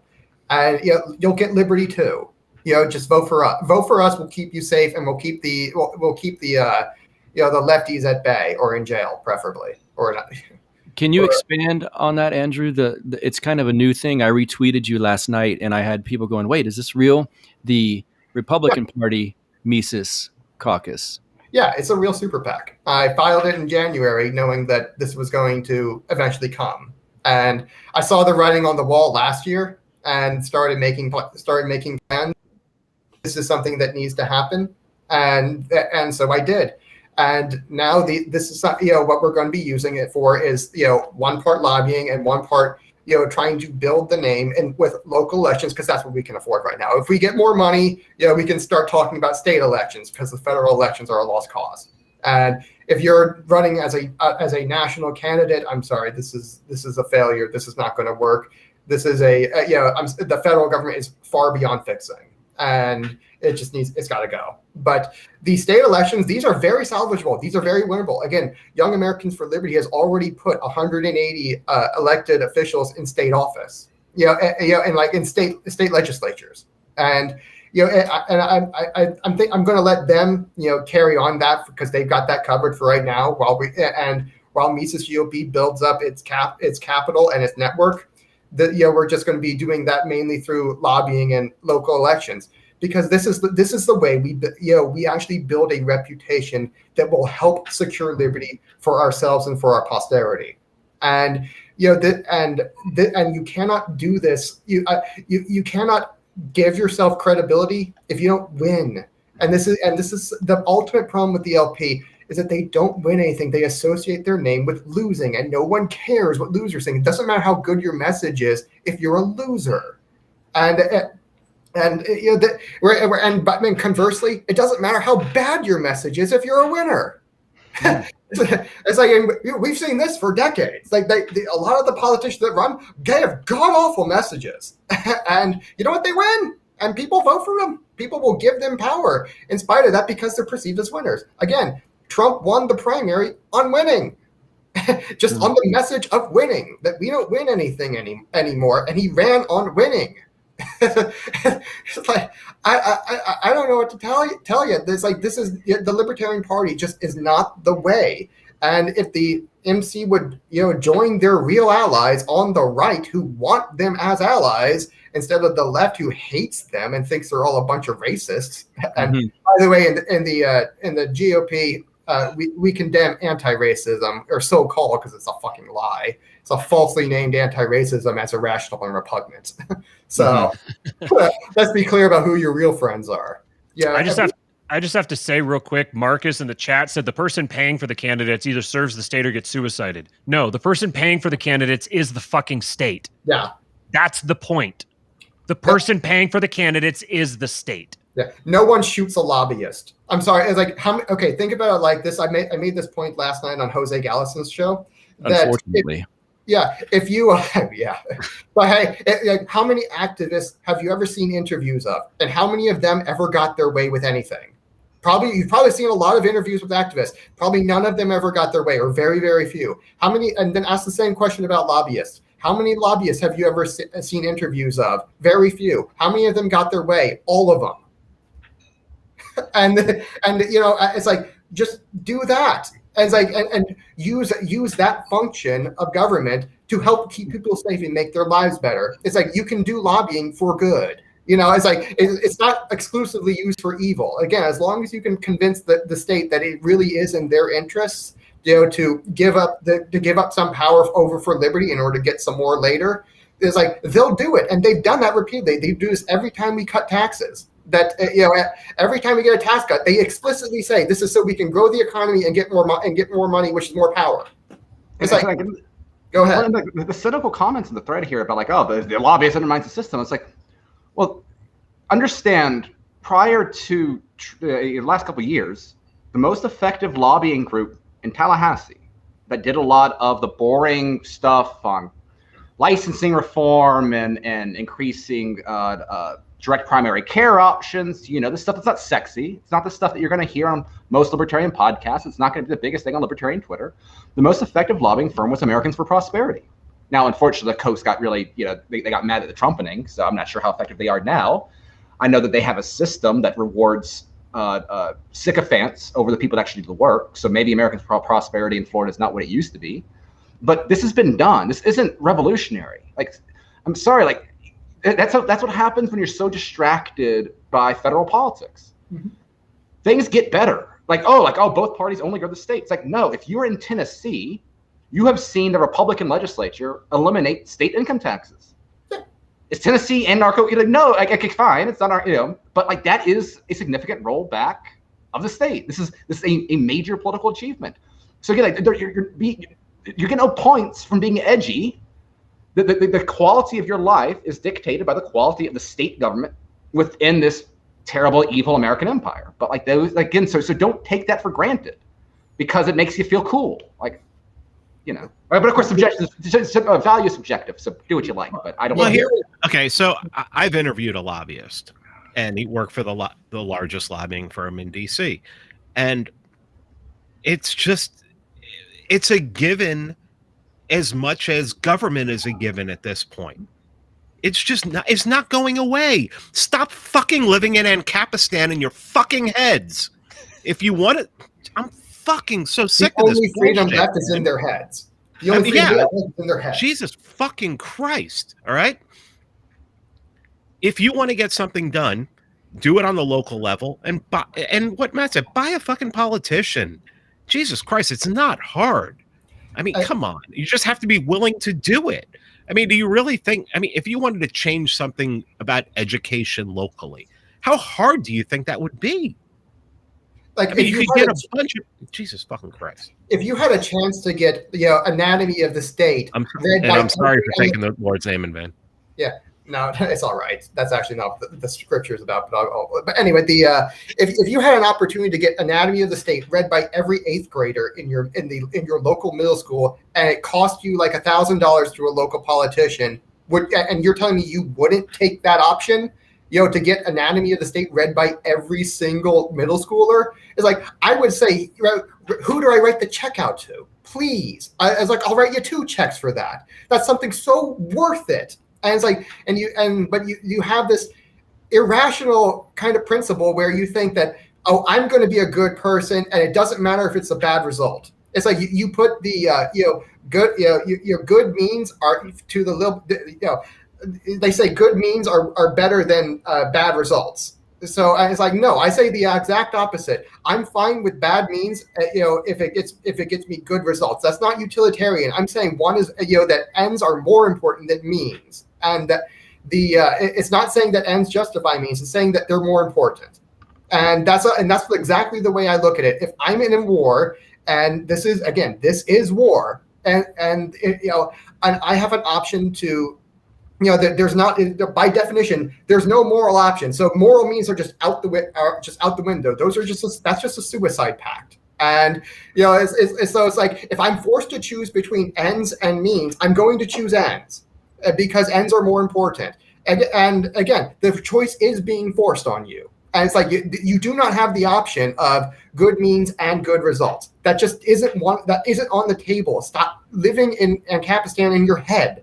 It's like, because before long, that's going to be the only freedom you have left, is the freedom to think inside of your own head and be silent about it. Because that's where we're headed. That's where behaving like a libertarian for the last 70-ish years has led us. Is that now we're so we literally just got put on house arrest, national house arrest for over a year. And unless you live in Florida, because God bless my home state.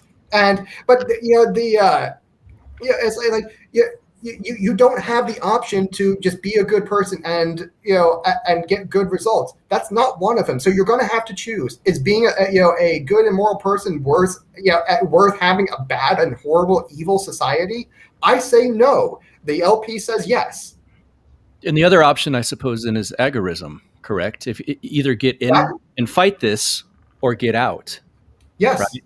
And Matt's I had made this that conversation with Jose Gallison last night. I see agorism as another good route. Is that there? Again, with the archetropism framework, I can derive that there are going to be 2 types of solutions that will work really well. Or I should say work at all, not necessarily well, but work at all. One is the political route, which we've been pretty much talking about all night long, and the other is the agorism route, because you're using it to focus on building wealth, and usually in the form of new technology like Bitcoin, ghost guns, et cetera, et cetera.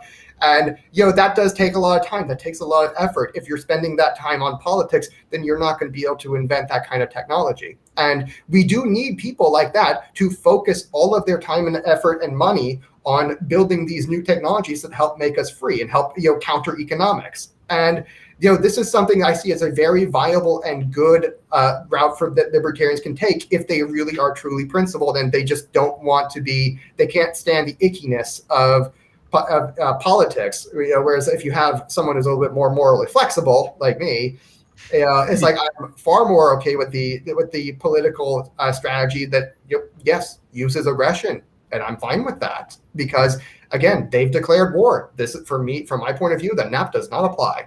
That's not even immoral. That's not violating the law of morality. That's fundamentally just self-defense. Ultimately, libertarians need to decide whether they care more about liberty or being a libertarian. This is why I say that, being a capital L libertarian with parentheses around the L, this is cowardice masquerading as morality. And this is how cowardice always does it. And sloth too. Sloth will always find reasons, moral reasons for its inaction. And because that's exactly what they're doing. We're going to attack the state from a really, really safe distance where where no one's going to hear us. And you're not going to get on these on these big national shows. The moment you get the national election, and they realize that you're a Ron Paul, not a Joe Jorgensen, you're going to get the Ron Paul treatment where he was literally the 13th floor of a hotel. He didn't exist. That's what's going to happen to whoever the Mises Caucus nominee is. They might get on some YouTube podcasts which are bigger, but at the same time, no one's going to care because you don't have power. You don't have power to keep them safe. Again, no one cares what losers think. They care what you think when you're successful, like you're a successful comedian or something like that. They care what you think. You're a successful businessman like Donald Trump. They care what you think. And when you're an unsuccessful Libertarian Party candidate, no one cares. You can't do anything for them. It's like it's a nice message, a nice way, but the fact you can't possibly do anything for them gives them nothing. Like Ron Paul could do stuff for them. He took all the votes, and he could almost beat Mitt Romney. And if he cheated a little better, he would have won. Well, and I think it came up during Clinton's the Clinton show, where I think Clinton mentioned at one point, like, oh well, I view the Libertarian Party as a useful vehicle because it allows someone like Dave Smith to go on MSNBC and reach that wine mob. And it's like, I'm sorry, like. Thinking that they're one appearance from Dave Smith away from converting an MSNBC watching wine mom to becoming a libertarian is not understanding who their audience is, and so that kind of so again that goes to why this doesn't work, is that again they're trying to reach out to people that are the ones that are demonstrating by their behavior. And so then the alternative is, okay, like they're going to do the alt media stuff, but it's the alt media people that are already diving more than skin deep in politics. So it's not like a libertarian thing is new to them. And so, okay, like where is that large untapped market that could be brought to our side? It's people watching Tucker Carlson. It's the 50+ million people that know that Joe Biden's the illegitimate president. Like that's the audience. So what is the best platform to get that audience? Does anyone here think there's an actual purpose, a useful purpose for the LP to exist? No. Should be abolished. And if anything, they should, when the LPMC, because I do believe in them, I do think they're eventually going to wake up, and they're going to be asking themselves in 2024, why didn't this work? And when that happens, they're hopefully going to figure out that, it's because we don't have power, and incentives really do matter. Because this is the point that Matt and I have been trying to make, and it's gotten us both a lot of heat. That incentives matter. It's not just your intentions. It's not just your ideals. Your intentions and ideals actually matter very little, because the road to hell is paved with good intentions. And what really matters is the unintended consequences. What matters is the incentives. It's like if you're and they want to deny that power incentives exist. And the way they do this is why I say legacy libertarianism, or thin libertarianism, as it's so called, is really just critical theory with a different kind. It's a different kind of critical theory, because with critical theory, what they have is racism or oppression, where there are these words that I can use them, I can apply them, and just dismiss you entirely. I don't have to deal with your argument. And statism is that word for legacy libertarians, for thin libertarians. That's what that is. That's what that word is. I can say that's statism, that's statist, and dismiss it entirely, and not have to deal with your argument. That incentives, in fact, exist, and you have to tailor your strategy to them, because we live in the real world, and this isn't theory club. This is serious. People are getting locked in their houses for years on end.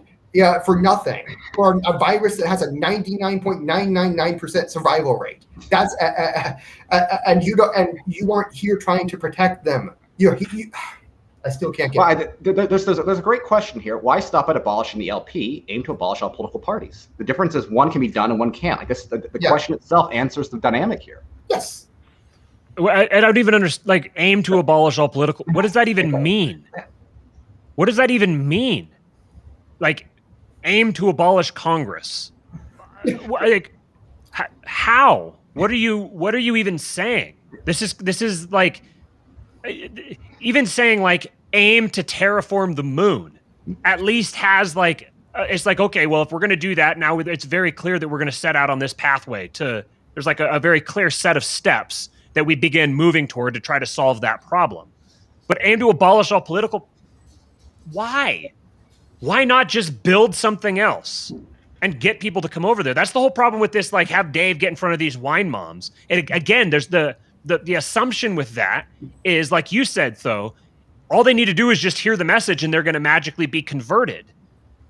This is a severe underappreciation for the length of time that message would have to hit someone before they converted to it, if ever.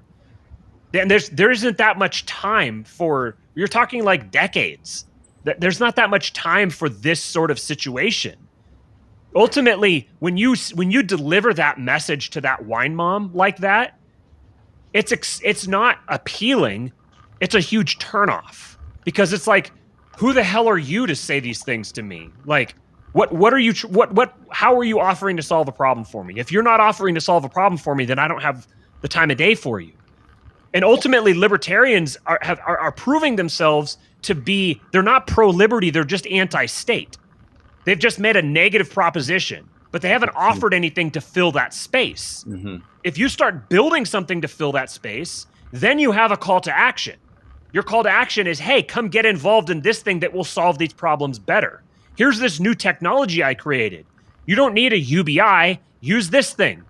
You don't need a welfare state, use this thing. You don't need to go fight people for that. Start solving those problems. Like a startup. You just carve off a piece of a company and you turn it into a startup. That's what you do to the state. You don't need to end the Fed. Just buy Bitcoin.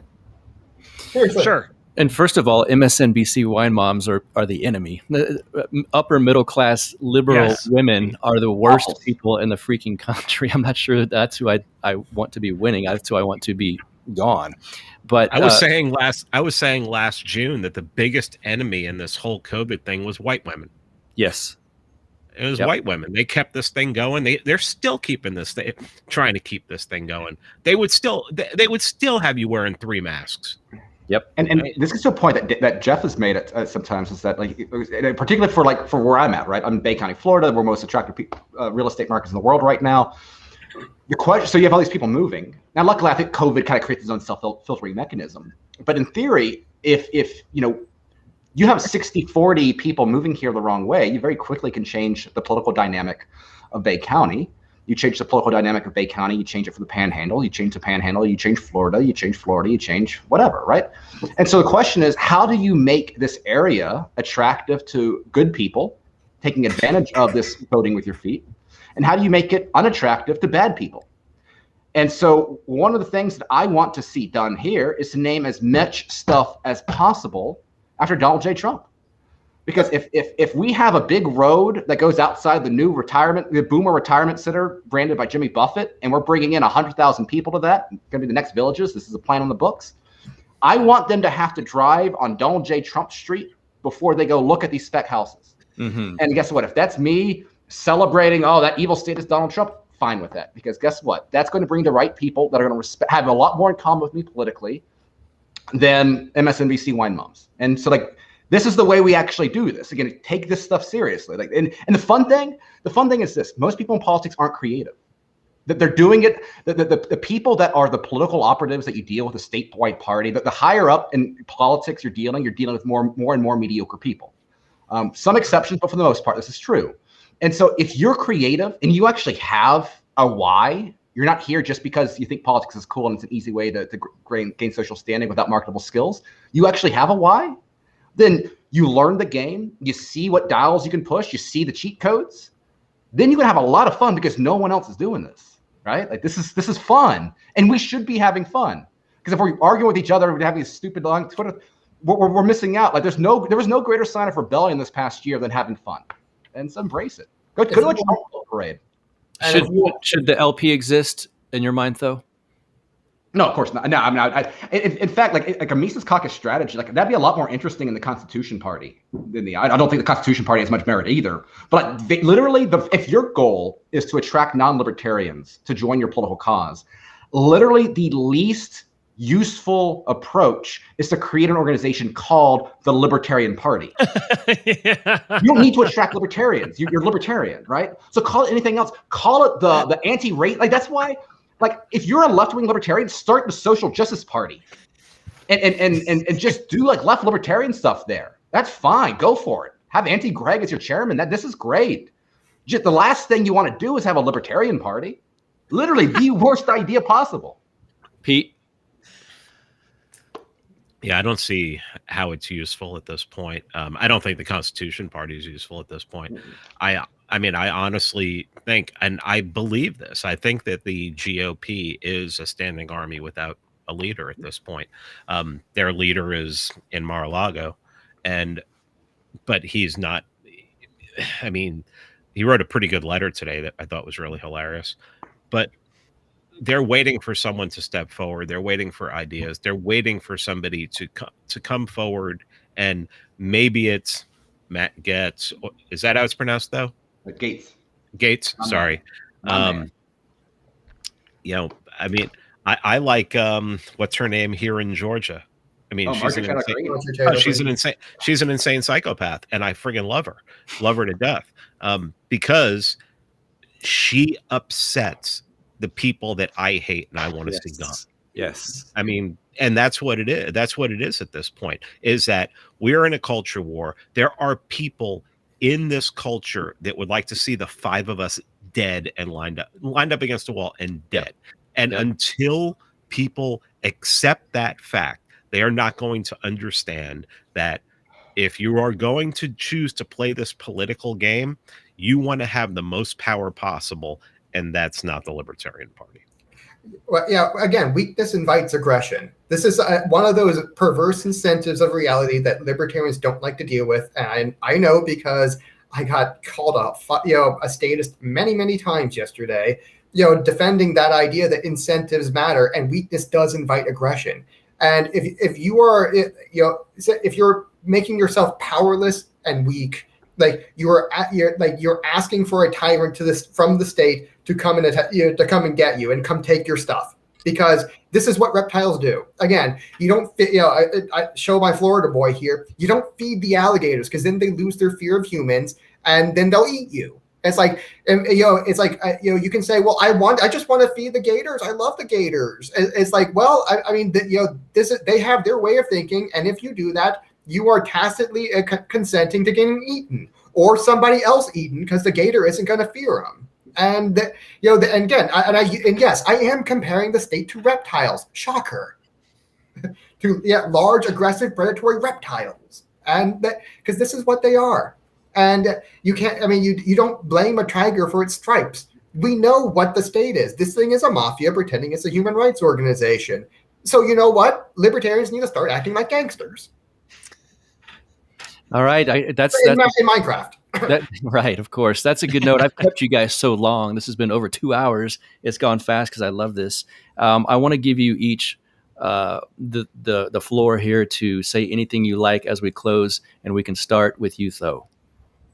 Yeah, this has been a fun conversation, and I think one of the things that's good is that, again, I think so much libertarian conversation has been sterile for so long. And I think this is why you have some energy and some juice with with Matt's content, with what Pete's doing with his show, with what Andrew's doing. Like, it's nice to have some real conversations and some real debate and real discussion. And so again, I'm just going to keep. Again, if you're out there and you're interested, one of the things I'm looking to try to do in the very near future is to start trying to do at the very least like a monthly sort of briefing, so that we can gather around, we can brainstorm. Tell me about your district, I'll tell you what we're doing in Bay County. How can we create, model right solutions, things like that, like really drill down the strategy aspect. And so that's something I'm trying to build up going forward. But again, it's and things with all of this, like no one is saying don't care about the ideas that brought us to this movement in the first place. What it means is simply taking them seriously enough to do what is necessary to see them in the world that we live in. And it's if people out there that still want to straw man this stuff, that still think, oh, you're a bunch of sellouts, whatever, like, fine, go live and be free. But in vulgar politics, 3,030 votes made me one of the freest people in the world this past year, and I'm not going to take that lightly going forward. And talk about really quick what you're doing with the Rothbard Rockwell report. Yeah. That's important. Everyone watching this, please read those reissues of these. But go ahead. Yeah, RothbardRockwellReport.com. Again, the beauty of it is that we're not having to build stuff from scratch. We can build off the shoulders of smarter, better men than we are. And again, thank God for Lou Rockwell. Thank God for Ray Rothbard, for Louis von Mises, again, for giving these ideas that, again, deserve better libertarians. Andrew. The essential Christian idea is that man is fallen, and because of this, somebody's if we want to make a right and good society, somebody's going to have to pay extra. I like that. Somebody has to go out and pay that debt. And in order to do that, they have to take responsibility, for the debts of society. Again, sin is always talked about in terms of debt and justice, because it's a debt you can't pay back. And in this context, it makes quite a lot of sense that you'd have someone like Christ who has to die for somebody else's sins, because it's kind of like having a friend who gets into a lot of gambling debt, can't possibly pay it back, and a really, really good friend comes in to pay it for him. This is essentially why Christ had to come and die for us. And I think this is the model for both Christians and libertarians, because libertarians are kind of lowercase c Christians. Again, they try to have the Christian result without the Christian process. The Christian result is a non-aggression society. The Christian process is love thy neighbor as thyself. And but again, and a lot of people that we have to understand, man is fallen, and they can't do this. And in order for this to work, somebody's going to have to do extra, more than their fair share. And this is like my call to action right now, is to join the Mises GOP, start becoming a donor, because again, we need wealth, power, and influence. The first thing is wealth. And, and we're going to start accumulating wealth, and I'll have the bank account out for you guys to start, or the donation vehicle for it, probably sometime next week. And, my call to action is take responsibility. Instead of take human action, we're going to be take responsibility. For your people, for your neighbors, and because this is what's going to give us the rights that we want. Because rights are aspirational. You get rights and power because of by taking responsibility. You don't start off with them. And because if you did, children would have their rights. Again, children don't have rights. They have their parents hold their rights for them, because the parents are responsible for them. And if the parents aren't responsible for them, somebody else gets that responsibility and gets those rights. So that's a very Harry Brown-esque message, like Pete mentioned earlier. Matt, go ahead.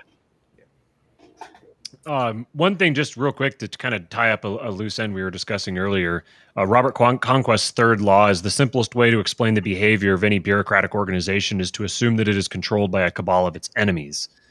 And someone just introduced me to Pornell's Iron Law of Bureaucracy, and it says, in any bureaucratic organization, there will be two kinds of people: those who work to further the actual goals of the organization, and those who work for the organization itself.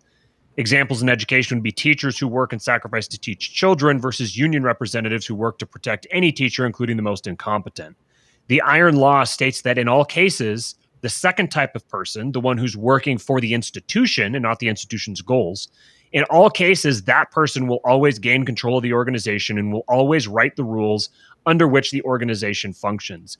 Those two laws together should explain the futility of the LP. So that's that point. Speaking more broadly about myself, I think that these kinds of conversations, like specifically about political solutions, in terms of like how to engage with the existing political system and the best strategy for that and everything, I think those are interesting to a degree. But ultimately, they're a subset of a larger conversation, which is that we're coming up to the collapse of a regime that has been like the figurehead of the last several hundred years of world history. We're coming up to a major inflection point. Like if you're familiar with the whole fourth turning idea, yes. This isn't just like another turning. This is like a turning of turnings. That we're coming up to a major inflection point where this whole concept of representative government and all of that is really coming under fire, and it's being proven as a failed system, that it's a system that descends into corruption and chaos. Something is going to come out from this. I'm less interested in trying to preserve aspects of this regime, and I'm more interested in building the lifeboat. I want to know what the lifeboat is going to be. I want to know who's building it and who's going to be in it. and I want to know where that lifeboat is taking us, because there's going to have to be a different ship. There's going to have to be a different something that replaces this state when it collapses.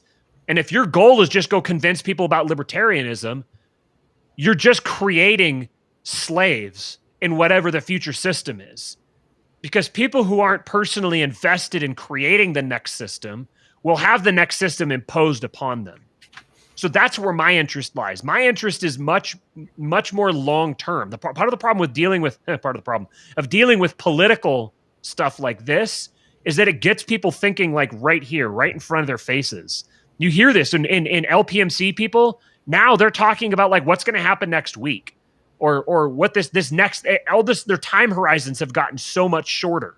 As a consequence of that, their time preference has gotten so much shorter, and they're naturally descending into leftism. These things, these just happen innately because of the incentive structure of the system.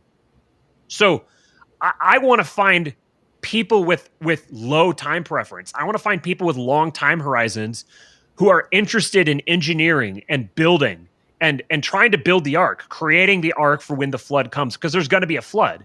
I don't know how big the flood is going to be. I don't know if it's going to be global. I don't know the extent of it. I just know that it's going to happen.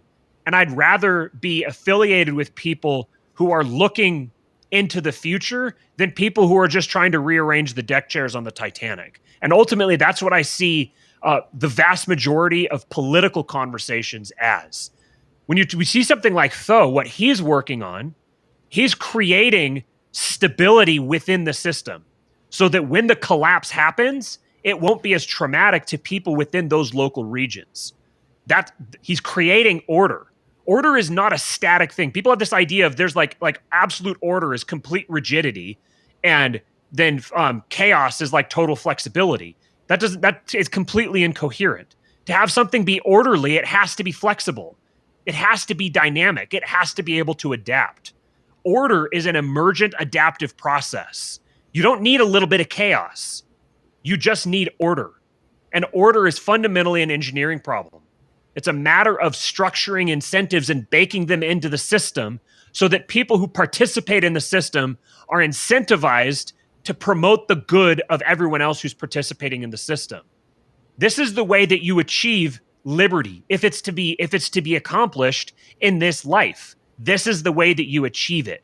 Everything else is just tinkering around the edges. And we need people who are focused on the main primary problem. So that's where my, I'm very happy to participate in these conversations, and I think they're very useful. But ultimately, I think they have to be a bridge to something much greater.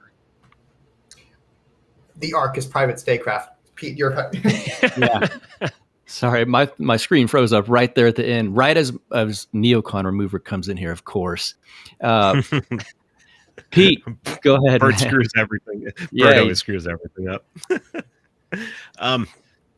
What I would say is, if Andrew Breitbart said that politics is downstream from culture, who's creating that culture? And I think in this country, it's academia and it's the press. And if libertarians think that they can go out there and push that message and get it to sink in without controlling academia and the press, they're just mistaken. They're just wrong. So now, does the GOP control some, but you are, I mean, at least if you use the GOP as a vehicle, you have a chance of your message making it onto Fox News. Mm-hmm. You know, at least that's something. I mean, what libertarian message other than Austrian economics has failed us is making it onto Fox News. Right. So if you're not and 2 years ago, I would have been, I wouldn't believe that this was coming out of my mouth, but if you're not concentrating on the culture, you are not focused properly. And let's face it, the LP is not going anywhere. I mean, they're going to go through with this. So if they're not going up there spitting that hot fire about the culture war, then they're just useless. And I think if my advice to them is, in a state like Florida, they should be talking to DeSantis. This is something that the founder of the party, David Nolan had no problem with is making agreements with DeSantis that we're not going to run a Libertarian Party governor against you. So maybe give us legalized weed. Give us something. Friggin' negotiate. I mean, that's really what politics is all about. Politics is not about a message. Politics is about winning, is about power. It's about winning. And if that's not what you're concentrating on, then spreading a message at this point, this is not 2012. This is not 2008. Right. This is 2021. And if Trump taught you anything, the game has completely changed. I'm sorry if you're still living in 2008 and 2012. It's not that anymore. Yes, and in 2008, I was a delegate for Ron Paul in the Republican Party. I went to a state convention, realized they don't want us here, and I told myself I will never vote Republican again because this was their chance. But you live and you learn, and new information presents itself. That I do this in my job as a firefighter all the time. I don't fight fire like I was, I don't see a house and all of a sudden something happens and I go, no, I'm sticking with the original plan. This is what I was doing. And then the house caves in on me. So new information presents itself. We live and we learn, and then you have to adapt to the times. And again, I think one of the LP's biggest problems is Conquest's law. Any organization that's not explicitly right-wing turns left-wing. I think that's why there's chaos within the LP, because leftism presents chaos. It brings chaos. And that's part of the problem, no pun intended at all, that with saying we are neither left nor right, that's going to invite leftism, it's going to invite chaos, and you are not going to make any headway for the things that we actually care about. And thank you guys, Tho Bishop, Andrew from Popular Liberty, Matt Erickson, Real King Pilled, Pete Quiñones. So awesome to have all of you guys here. Thank you guys so much. And thank you to all of the comments, all of the Hoppians out there, everyone who joined us. And we got great. Have fun, baby. That's awesome. Awesome. All right. Well, I got one too. So Matt brought it up. The Fourth Turning. Yes. We are in it right now. I highly suggest that book. Steve Bannon himself recommended it. And so you can't get much better than that. Thank you guys for joining us. And of course, this YouTube channel. So And leave comments if you want.